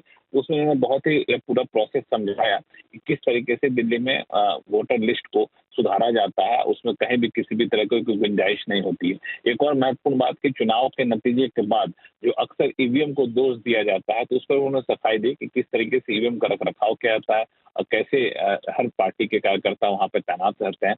तो मुझे लगता है कि अब राजनीतिक पार्टियों को सोचना होगा, जब कभी इस तरह के सतही आरोप लगाते हैं, तो कि ये आरोप शायद अब जनता विश्वास ना करे, क्योंकि चुनाव आयोग ने जिस तरीके से सफाई दी है उसके बाद आरोप में कोई दम अब रह नहीं जाता। लेकिन फिलहाल सबकी निगाहें रहेगी 5 फरवरी को जब वोट डाले जाएंगे, और अब आज से सरगर्मी एक नए स्तर पर चली जाएगी। ओके, चलिए लक्ष्मण जी, बहुत बहुत शुक्रिया। तो ये इस समय आप के लिए इम्पॉर्टेंट इन्फॉर्मेशन कि 5 फरवरी को दिल्ली में चुनाव है। चलिए आगे बढ़ते हैं। CNBC आवाज़ के 20 साल के जश्न में आज इनाम होल्डिंग के मनीष चौखानी शामिल हुए और आज उन्होंने कहा कि अगले 20 साल में दुनिया में भारत का रुतबा लार्ज कैप जैसा होगा। उनका कहना है कि आईपी, प्रोडक्ट्स, टेक्नोलॉजी और ये कुछ थीम्स होंगी जहां पर वो अब पॉजिटिव होंगे। निफ्टी का 13% का कैगर है, मिड कैप का उससे थोड़ा ज़्यादा और स्मॉल कैप का उससे भी ज़्यादा। तो मिड कैप का 15% का कैगर है, स्मॉल कैप का 16% है। अभी कहने को अब देखिए 13% से 1075% हो गया, लेकिन इसमें आप थोड़ा सा और जोड़ दें, एक बार मिड कैप और स्मॉल कैप दिखा दें अगर, तो वो 13% को हल्का सा बढ़ा दें, 15 पे ले आएँ तो वो 10 गुना का 16 गुना हो गया, 11 गुना का।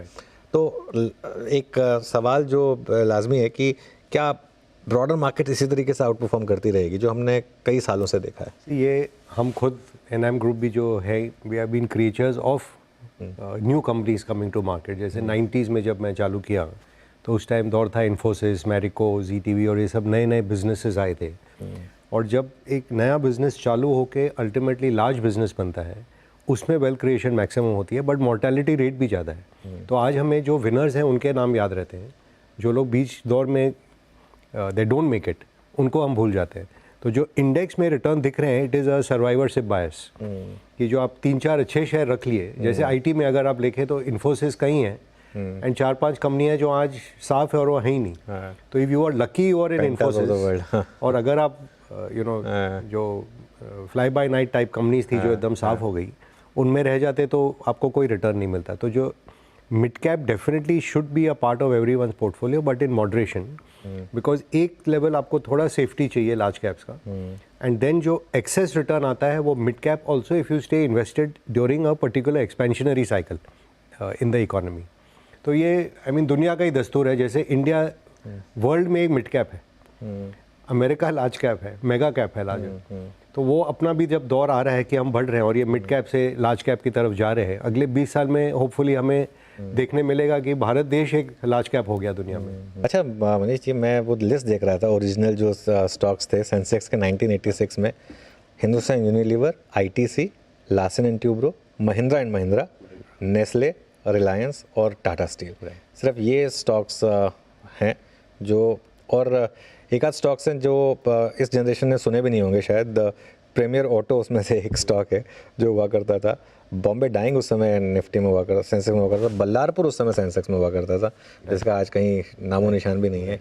इंडियन रेयन, ये जितने भी नाम मैंने गिनाए, आपने सब पीक पे देखे हैं। इनसे क्या गलतियाँ हुई जो अगले 20 साल में आज की ग्रेट कंपनियों को नहीं करनी है? सी, ये हिस्ट्री का लेसन ये है कि आप समय के साथ नहीं बदलते हो, नई टेक्नोलॉजी अडेप्ट नहीं करते हो, तो आप पीछे पिछड़ते जाते हो।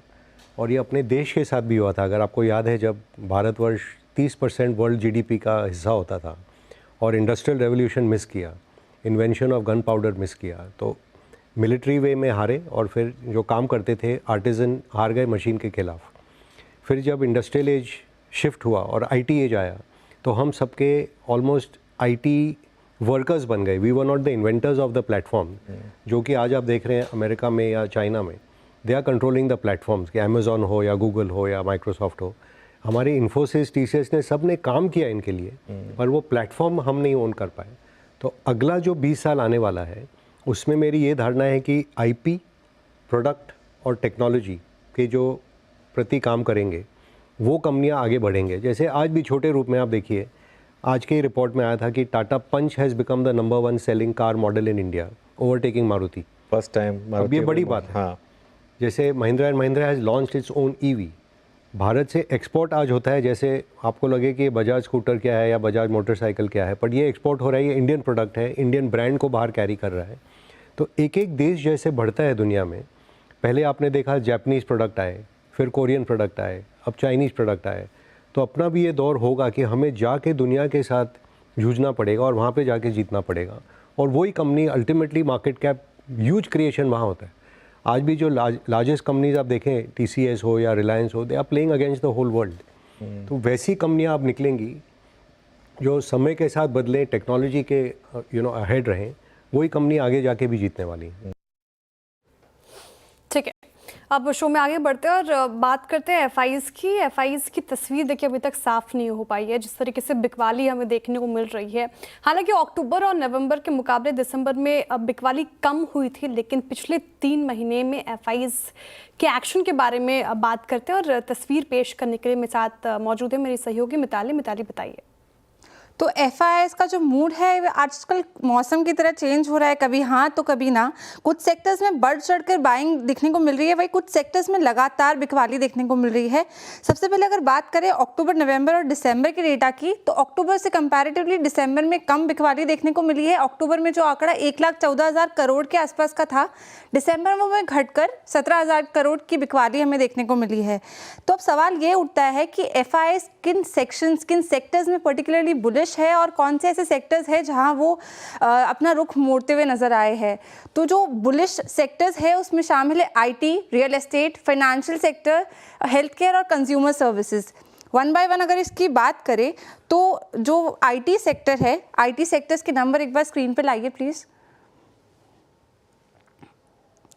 आईटी सेक्टर्स की अक्टूबर की बिकवाली के बाद नवंबर और दिसंबर में हमें अच्छी बाइंग यहाँ पे देखने को मिली है। इसके अलावा जो हमारा रियल एस्टेट सेक्टर है वहाँ पे भी पिक्चर कुछ ऐसी ही है, जहाँ अक्टूबर में सेलिंग थी और आते आते नवंबर और दिसंबर में अच्छी खासी बाइंग देखने को मिली है। तीसरा सेक्टर है फाइनेंशियल सर्विसेज का सेक्टर। वहाँ पे भी आंकड़े कुछ ऐसा ही बताते हैं कि दिसंबर और नवंबर बिकवाली के अलावा यहाँ पे बाइंग देखने को मिली है।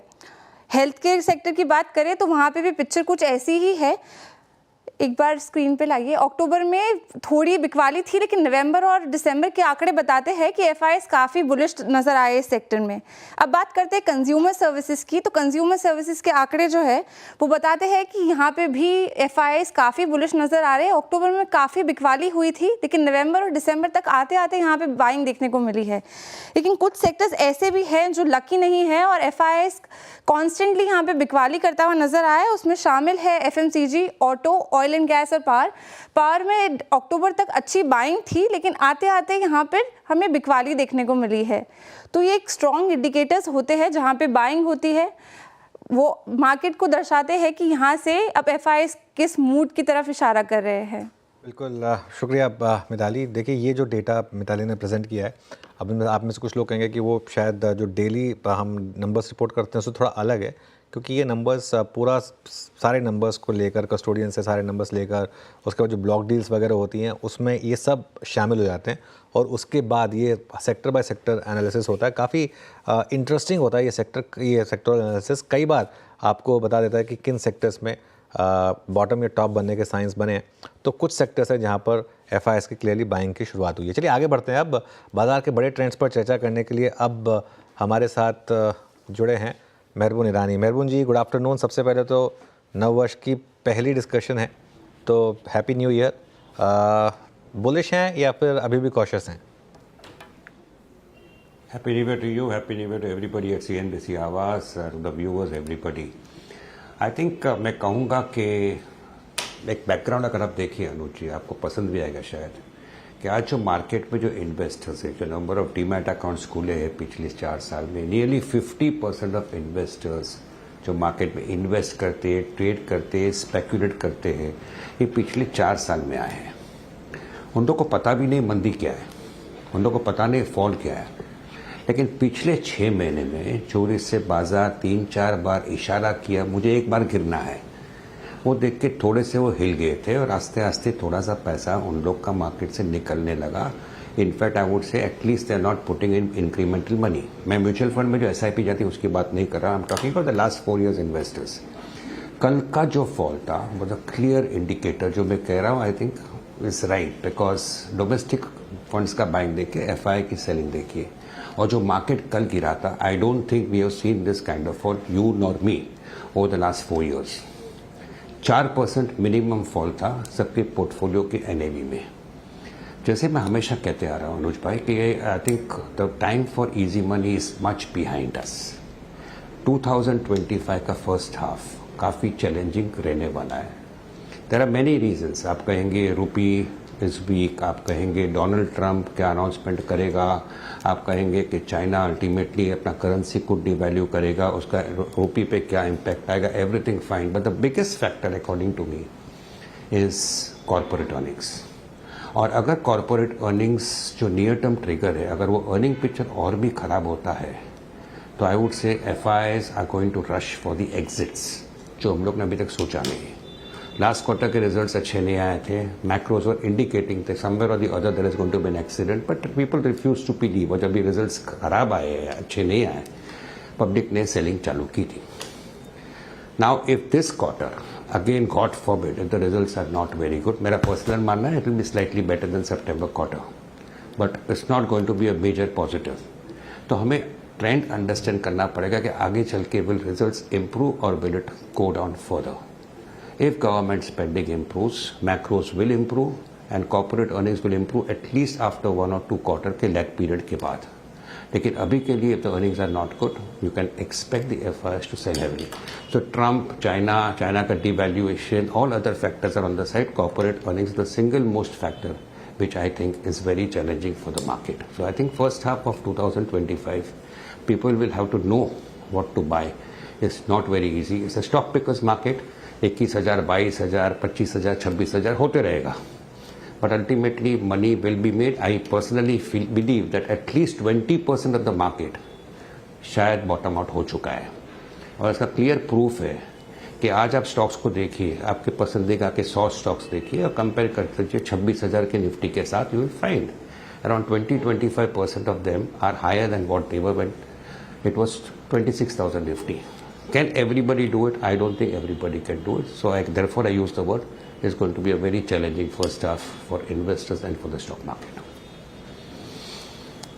सही बात है। इनफैक्ट मेहरबान आपकी बात से एग्री हैं। फर्स्ट ऑफ ऑल मेरी तरफ से नमस्कार आपको। मेहरबान, ये जो डिफ़िकल्ट फेज़ है, या फिर आपने जिस बात को कहा यहाँ पे पिच किया कि अभी अर्निंग रिवाइवल में करीब करीब 2 क्वार्टर्स का समय लगेगा, जिस प्रकार का इस वक्त सेंटिमेंट है, और कल आपने HDFC बैंक के क्वार्टरली अपडेट्स को देखा, उसमें वो स्लो डाउन क्लियरली विजिबल था। इस 2 क्वार्टर के समय को, इस 2 क्वार्टर या फिर 6 महीने कह लीजिए, क्या फार्मा डोमिनेट कर सकता है, कंसिडरिंग आई थिंक जो भी वॉइसेस रहे रिगार्डिंग पेंडेमिक या फिर इस नए वायरस को लेकर, क्या इन 2 क्वार्टर्स को pharma, diagnostic, health care dominate कर सकते हैं हायर साइड में? मैं अगर ये कहूँ हाँ, तो I don't think it should be related to the rumour of the virus. मैं कहूँगा कि पिछले 7-8 साल में शायद पहली बार मैं फार्मा पे पॉजिटिव हुआ हूँ।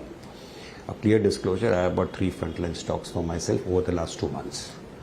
तो yes, it could be one of the sector which can do well. रही बात आपने जो अर्निंग्स की बात की थी, आई थिंक एक्सेप्ट कर दीजिए सर कि प्राइवेट कैपेक्स, आपने HDFC बैंक की बात की, private capex is virtually at its bottom. Private sector is just not putting in too much of money into expansion or whatever. Ramunda company here and there is there. Second is there is a complete outflow of capital from this country. जो FIIs बेच रही है माल। So in the midst of all this and government spending थोड़ी कम थी first half में, maybe for the elections which happened in 2-3 states, maybe for floods which happened in many states, जो भी कारण हो, I think for all this factor, I think September quarter खराब था, December quarter also may not be very good. So this are the reasons why. लेकिन आपको अगर conviction है कि गवर्नमेंट प्रोएक्टिव है और हमेशा की तरह प्रोएक्टिव रहेगी, गवर्नमेंट स्पेंडिंग शुरू हो जाएगी, macros will start improving and corporate results will start picking up maybe after 1-2 quarters.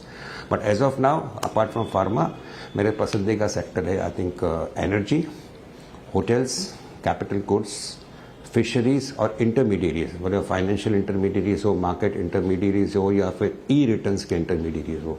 I think this type of sectors and this type of stocks I think should outperform the overall market.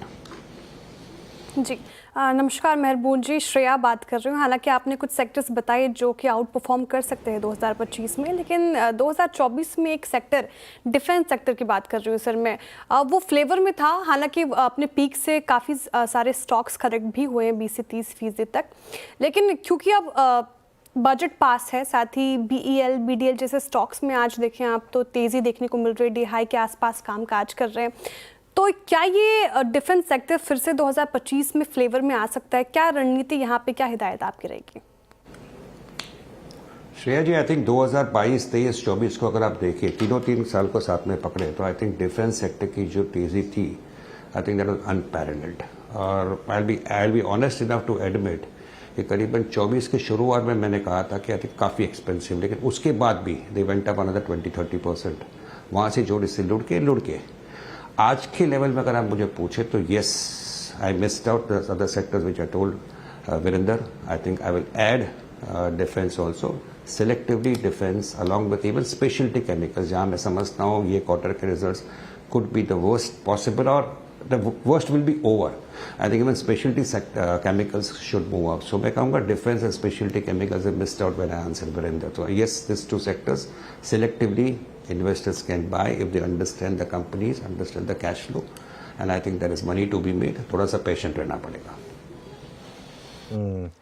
बिल्कुल मेहरबान जी, आज भी देखिए BSE में शानदार तेज़ी है। ये पूरे 2024 में मैसिव आउट परफॉर्मेंस दिखाने वाला स्टॉक था। यहाँ पर कोई व्यू होगा आपका, या फिर इसी स्पेस में कोई और स्टॉक अगर आपको पसंद हो तो? अनुज, डिस्क्लोजर पर्सनली होल्ड करता हूँ, और वीरेंद्र को मैंने कहा कि इंटरमीडिएट, भले वो फाइनेंशियल हो, मार्केट हो, या फिर ई रिटर्न्स के इंटरमीडिएट हो, clear cut all this names can be included in that. MCX है, BSE है, एंजल है, मोतीलाल है, आई थिंक ऑल प्रोटीन है। I think all these companies are companies जहाँ पे business is going to keep on growing. The question is क्या valuation दूँ मैं उसको। तो when you are buying the stocks, हमेशा एक बात ध्यान में रखना चाहिए कि this stocks can correct by 10% without you questioning it. तो अगर BSE 10% घटता है तो आप और मैं कौन होते पूछने वाले उसको। But the point is, since the business is good, the model is good, the model they are fine tuning all the time. I'm talking of BSE right now. Fine tuning होते जा रहा है. Hopefully business will pick up. So they ultimately market intermediaries. अगर आप market में आपका view negative हो जाता है, you have to exit the stocks. My personal feeling is these markets are a place where the second half will be better. So ultimately, even if they correct, you will have another uptrend coming in this type of stocks. So I'm not at all negative, despite the fact that valuation I cannot defend it. I'm personally holding this stock, clear disclosure. So if you are ready to see a 10-15% correction in the stocks, there is still upside in most of the stocks connected to the stock markets and the financial markets. Okay. अच्छा मेहरबान जी, आपने वाकई खुल के काफ़ी सारे sectors का नाम लिया है, लेकिन मैं एक और प्रश्न आपसे इस बात में पूछूंगा। अगर आप बीते 4 महीने को रीड करें, FMCG में जो प्राइस डैमेज हुआ वो इसके एंटायर करियर का सबसे सीवियर प्राइस डैमेज था। With in the span of 3 months I think ये इंडेक्स 66,000 से रिट्रेस होकर करीब 55-54,000, यानी करीब 12,000 का retracement within I think 3 months, even severe than I think Covid.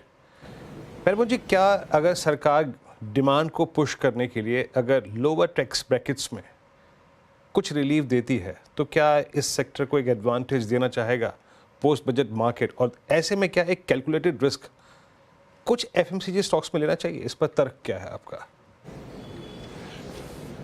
Virendra भी मैं जानता आई ऑलवेज अप्रिशिएट आपका जो एनालिसिस FMCG के बारे में करते हुए। I understand that you study this sector very closely. आपने मुझे 2-3 बार पहले भी पूछा था और मेरा जवाब था कि what is the Hari.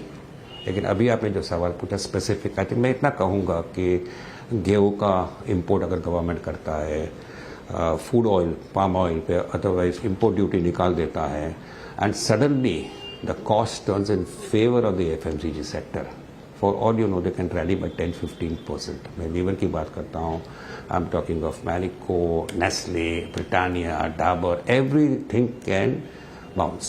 Let's understand that. Whether one should invest, I think it's a difficult call.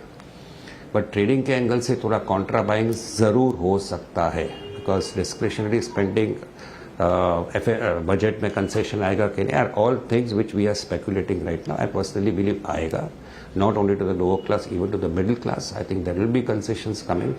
Ultimately you may see a sharp contra rally coming in the stocks, काफ़ी सारे पिटे हुए। लेकिन एक फैक्टर है जिसमें हमेशा मैं FMCG के बारे में not very positive from an investment angle, कि वो actually for any product in the FMCG sector जो 8-10 साल पहले था और आज का जो मार्केट है, you have so many options.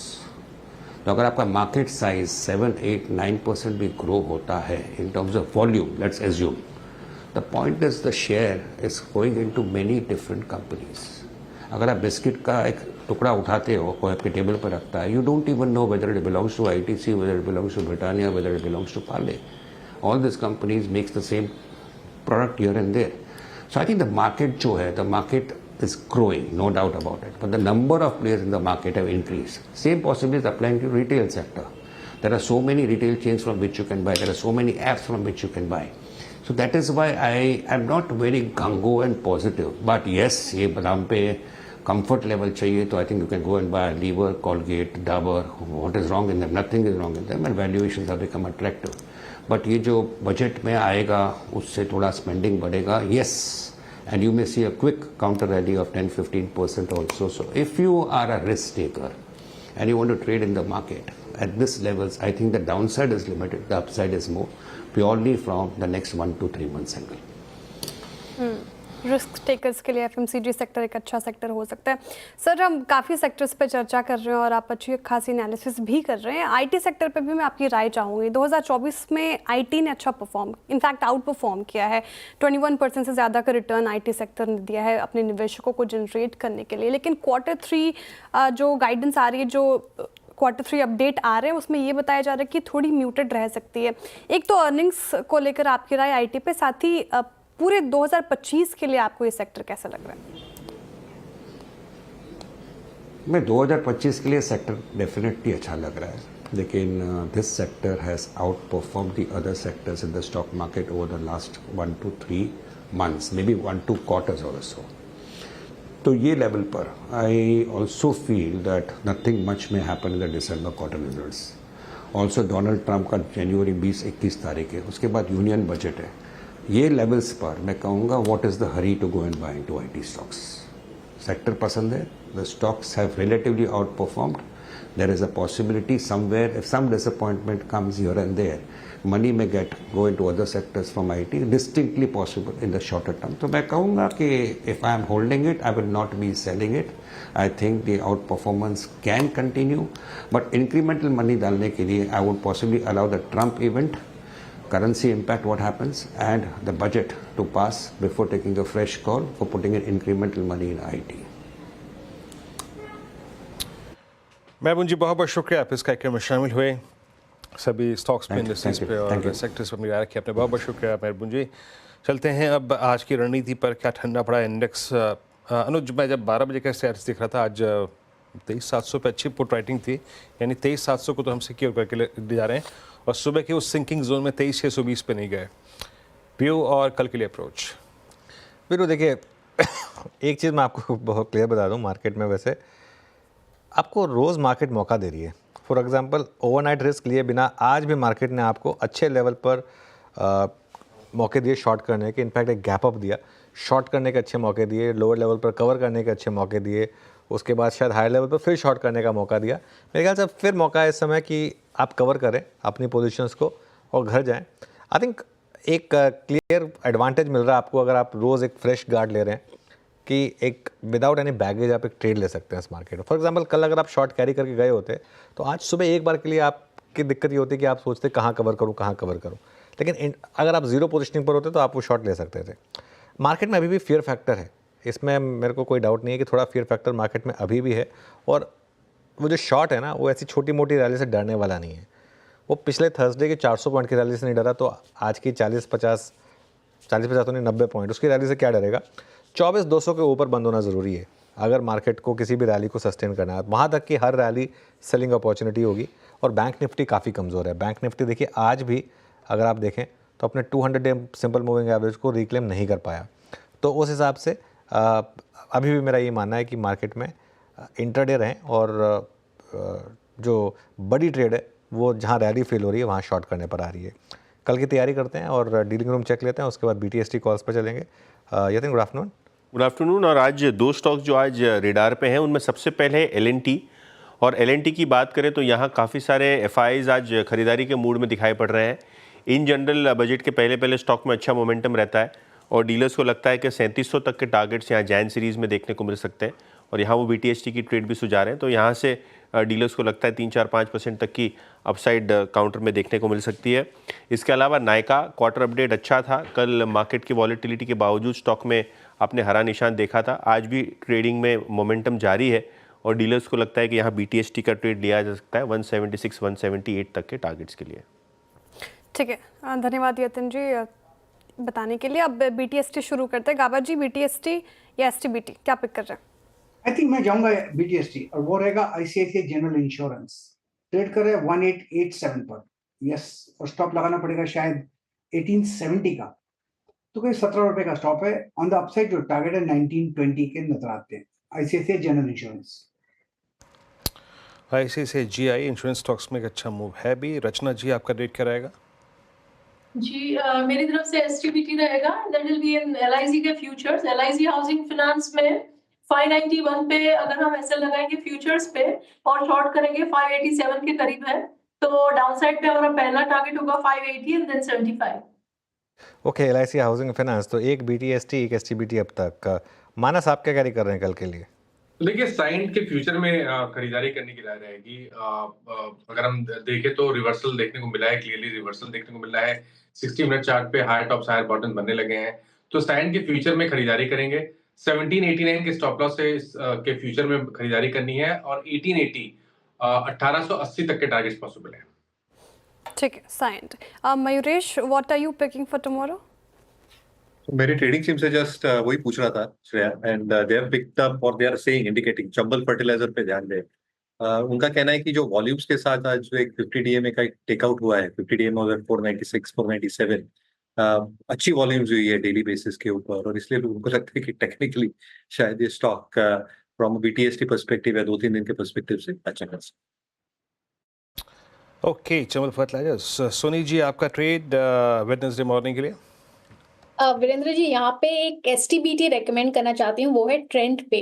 Trend आज अपने शॉर्ट टर्म मूविंग एवरेजेस को ब्रेक करते हुए उसके नीचे क्लोज दे रहा है। फ्यूचर्स में सेल करने की सलाह रहेगी। स्टॉप लॉस रहेगा 7030। इमीडिएट बेसिस पे मुझे लगता है 6800 को टेस्ट कर सकता है, बट अगर 6800 को ब्रेक करता है पोजिशनली, मुझे लगता है रेस्ट ऑफ जैन सीरीज में ट्रेंड अपने लोअर सपोर्ट को टेस्ट कर सकता है, जो कि 6200 पे है। काफी स्ट्रॉन्ग ब्रेकडाउन यहाँ पे आ रही है, सेल कर सकते हैं 7030 स्टॉप लॉस के साथ। ओके, श्रीकांत जी, आपने क्या पिक किया कल के लिए? बिल्कुल, तो अनुज जी देखिए, यहाँ पे मुझे लग रहा है कि जो फार्मा स्टॉक्स है वहाँ पे कुछ रिवर्सल पैटर्न बने हुए हैं और यहाँ पे कुछ तेजी बन सकती है। तो करंट लेवल से ग्लेनमार्क फार्मा ये एक स्टॉक रहेगा कि जिसे हम करंट लेवल से लॉन्ग कर सकते हैं। 1645 के करीब की क्लोजिंग चल रही है अभी, करंट मार्केट प्राइस है, और अगर यहाँ से तेजी बनती है तो ये स्टॉक कम से कम मुझे लगता है कि 1700-1710 तक के लेवल्स दिखा सकता है। करंट लेवल से ग्लेनमार्क फार्मा को लॉन्ग करें और 1610 का स्टॉप लॉस। ये बैन अपडेट लेते हैं एक बार और उसके बाद वीरू के पास चलेंगे मार्केट ब्रेथ के लिए। बंधन बैंक बैन में आने की तैयारी कर रहा है, 100% की पोजीशनिंग यहाँ पर, और L&T फाइनेंस ये भी बैन में आने की तैयारी कर रहा है। बॉर्डर लाइन केस है, लेकिन एक्सक्यूज मी 92% के करीब पोजीशनिंग यहाँ LTF में आपको दिखाई देगी। एक बार बंधन बैंक का चार्ट देखते हैं, जरा बंधन का चार्ट लेकर आइए जरा इंट्राडे। काफ़ी इंटरेस्टिंग और क्यूरियस चार्ट है ये। बैन में आने की तैयारी हो रही है यहाँ पर। स्टॉक काफ़ी वीक रहा है, लेकिन -150 के करीब रिस्पेक्ट करता है ये नॉर्मली। कोई ट्रेड बनता है क्या बैन में जाए इससे पहले? देखिए, 2020 में भी स्टॉक ने 150 के आसपास सपोर्ट लेके रिकवरी दिखाई थी, लेकिन अभी भी कहीं पर कोई साइन रिवर्सल के दिखे नहीं है। ये जरूर है कि गिरावट थमी है, लेकिन रिवर्सल के लिए कम से कम 165 के स्तर को स्टॉक को निकालना पड़ेगा। उसके ऊपर अगर निकलेगा तभी बंधन बैंक में खरीदारी करेंगे। हालांकि अगर लॉन्ग पोजीशन बना ली गई है तो 149 के स्टॉप लॉस से पोजीशन को होल्ड कर सकते हैं। ओके, बंधन बैंक मैं कुछ स्टैट्स दिख रहा था, और मतलब खैर मैं उस पर आऊँगा, लेकिन उससे पहले जरा आपको मार्केट ब्रेथ दिखा रहा हूँ कि एग्जैक्टली मार्केट ब्रेथ कैसी है इस वक्त। कल कुल मिला के 181 लॉसेस थे शॉर्टिंग और लॉन्ग अनवाइंडिंग को जोड़ लें तो। नाउ इट्स लॉन्ग 117 और शॉर्ट कवरिंग 48 में, यानी आप मान के चलिए करीब करीब 155 और 165। 48 में शॉर्ट है, 13 में लॉन्ग अनवाइंडिंग है, और झुकाव आज नो डाउट ग्रीन की तरफ यानी सकारात्मक रुझान की तरफ है। और ज़रा एक बार लेके आइएगा long Biocon, BSC, India Mart, सैंट और UPL।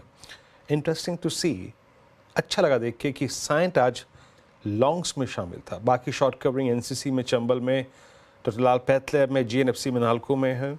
और अगला जो स्क्रीन आ रहा है उसमें स्लाइड आ रहा है, उसमें शॉर्ट बिल्डअप जोमेटो आज रिपोर्ट के बाद क्रैक हुआ। टेक्निकली कल भी अगर आप देखें काफ़ी ख़राब था ये। आई मीन सबसे ज़्यादा लॉसेज यहीं पे रहे। बाकी कल्याण ज्वेलर्स क्वार्टरली अपडेट के बाद अपडेट अच्छे थे, बट स्टिल आई मीन देख सिंक हुआ।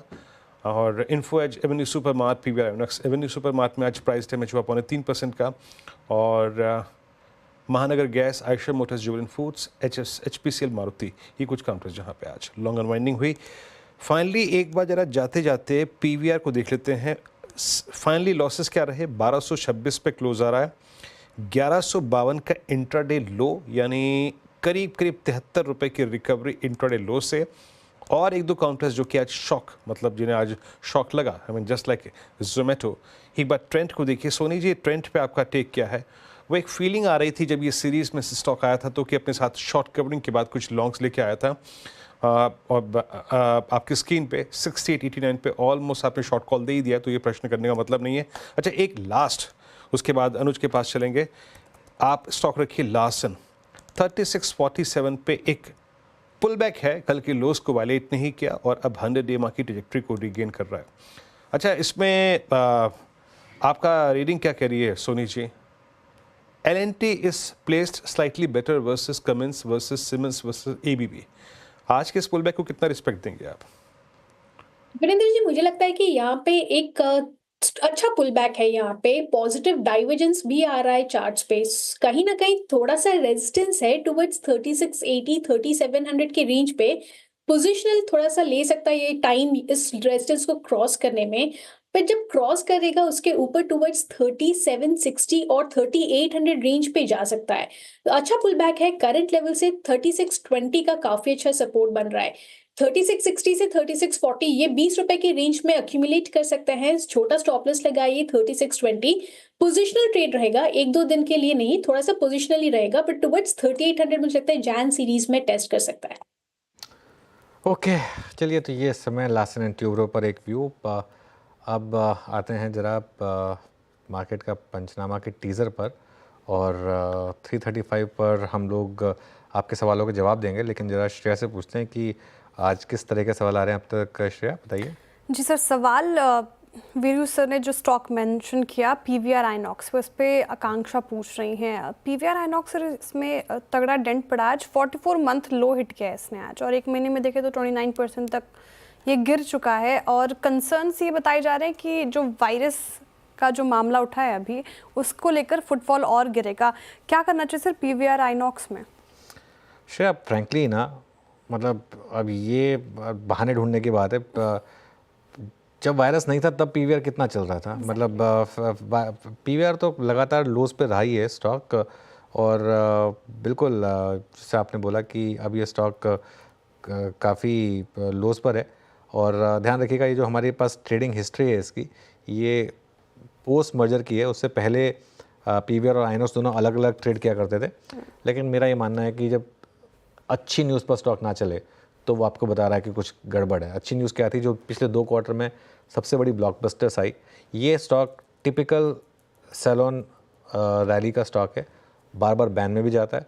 तो इसके लिए मेरे ख्याल से जब भी मौका मिले आपको, जहाँ भी मौका मिले वहाँ शॉर्ट करिए इसको, क्योंकि उसी तरीके से पैसा बन रहा है। और पोर्टफोलियो में रखने की बिल्कुल गलती मत करिए स्टॉक को यहाँ पर। बिल्कुल एग्जिट की सलाह। सर HDFC बैंक पे भी शान पूछ रहे हैं, और HDFC बैंक 2 दिन से तो गिरा ही था, आज भी फ्लैट ही है 17-11 पर। क्या लग रहा है सर, HDFC बैंक में अभी खरीदारी करनी चाहिए करंट मार्केट प्राइस पे? मेरे ख्याल से अगर आपका लॉन्ग टर्म का व्यू है तो बिल्कुल ये लीप ऑफ फेथ आपको लेना होगा। और देखिए, 1400 से एक रैली तो आपको मिली ना, 1900 तक लेके गया ऑलमोस्ट, उसको 1880 तक लेके गया, वहाँ से वापस अभी करेक्ट हुआ है, 1700 के करीब पर आया है। तो करीब करीब अगर आप देखें तो अपने हाई से अब ये वापस ऑलमोस्ट 10% के करीब करेक्ट हुआ है, थोड़ा कम 10% से 1690 1695 हो जाएगा, 10% हो जाएगा। मेरे ख्याल से वो काफ़ी अच्छी करेक्शन होगी HDFC बैंक के केस में। देखिए, नंबर्स में ऑब्वियसली दिक्कत थी, लेकिन डिपॉजिट नंबर अच्छा था। और आप इसका चार्ट देखें, लगातार इसने हायर हाइज और हायर लोज बनाए हैं। मेरे ख्याल से वो 1400-1500 के लेवल्स तो अभी पीछे छोड़ आया है। हाँ, यहाँ पर अब इस लेवल का बचना ज़रूरी है, क्योंकि अगर यहाँ पर नहीं रुका, ये 1690 1680 पर नहीं रुका, तो मुझे लगता है करेक्शन बढ़ सकती है। लेकिन आई एम अज्यूमिंग कि इनका सवाल पोर्टफोलियो से रिलेटेड था। चलिए 335 पर हम बाकी सवाल लेकर आपके जुड़ेंगे और उनको आंसर करने की कोशिश करेंगे। एक आध स्टॉक और देख लेते हैं। मानस, एक बार जाते जाते इंडिया मार्ट की बात कर लेते हैं, क्योंकि आज सुबह से ये स्टॉक काफ़ी स्ट्रॉन्ग था और जाते वक्त भी देखिए एकदम मतलब आई थिंक पूरे दिन में अगर एक स्टॉक सबसे स्टेबल रहा तो वो यही था, इंडिया मार्ट। तो देखिए बीटीएसटी के लिए इसको भी मैंने शॉर्टलिस्ट किया हुआ था। उसका रीजन ये था कि क्लियर रिवर्सल है, 60 मिनट चार्ट पे हाई टॉप हायर बॉटम का कंफर्मेशन है, 20 डे मूविंग एवरेज के ऊपर स्टॉक क्लोज हो रहा है। तो करंट लेवल्स पे भी यहाँ पर खरीदारी करने की राय रहेगी। 2249 के स्टॉप लॉस से आप एक लॉन्ग साइड ट्रेड ले सकते हैं और अपने टारगेट 2400 रुपए जहां पर 50 डे मूविंग एवरेज है वहां पे आपको सेट करने हैं। Okay, India mart. चलिए अब एक काम करते हैं, इस क्लोजिंग की तरफ बढ़ रहे हैं हम और फाइनली कुछ स्टॉक्स को मार्क कर लेते हैं। मैंने जो आखिरी प्रश्न LNT पे किया था वो रियली एक अच्छा मीनिंगफुल आज पुल बैक क्रिएट करता हुआ। बाकी अगर आप देखें रियल्स ये कैपिटल गुड्स काउंटर्स के कोलैप्स के बीच में और कुछ काउंटर्स जो कि अपनी एक स्ट्रॉन्ग जर्नी को जो हल्का सा गंवा बैठे थे आज फिर रिस्टोर किया, उन्होंने फिर कायम किया है। उसमें पॉलीकैब है। आज का सरप्राइज पैकेज रहा थोड़ा सा कैनफिन होम्स, सब्सटेंशियल शॉर्ट के बाद आज थोड़ी सी कवरिंग और एक आप कह सकते हैं जुलाई 2023 से लेकर अब तक के बड़े बेस से रिकवर हुआ।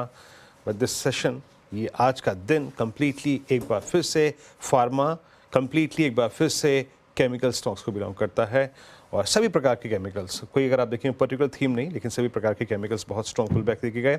और ONGC आज का स्टार प्राइस परफॉर्मर 0.4% ऊपर फाइनली, जहां पे ये ठहरा, आपको याद होगा सुबह का वो discussion 269 200 day exponential moving average, exactly वहीं जा पे आज टॉप आउट हो गया। 200 डे को ONGC ने रिविजिट किया था आज 23 अक्टूबर 2024 के बाद पहली बार।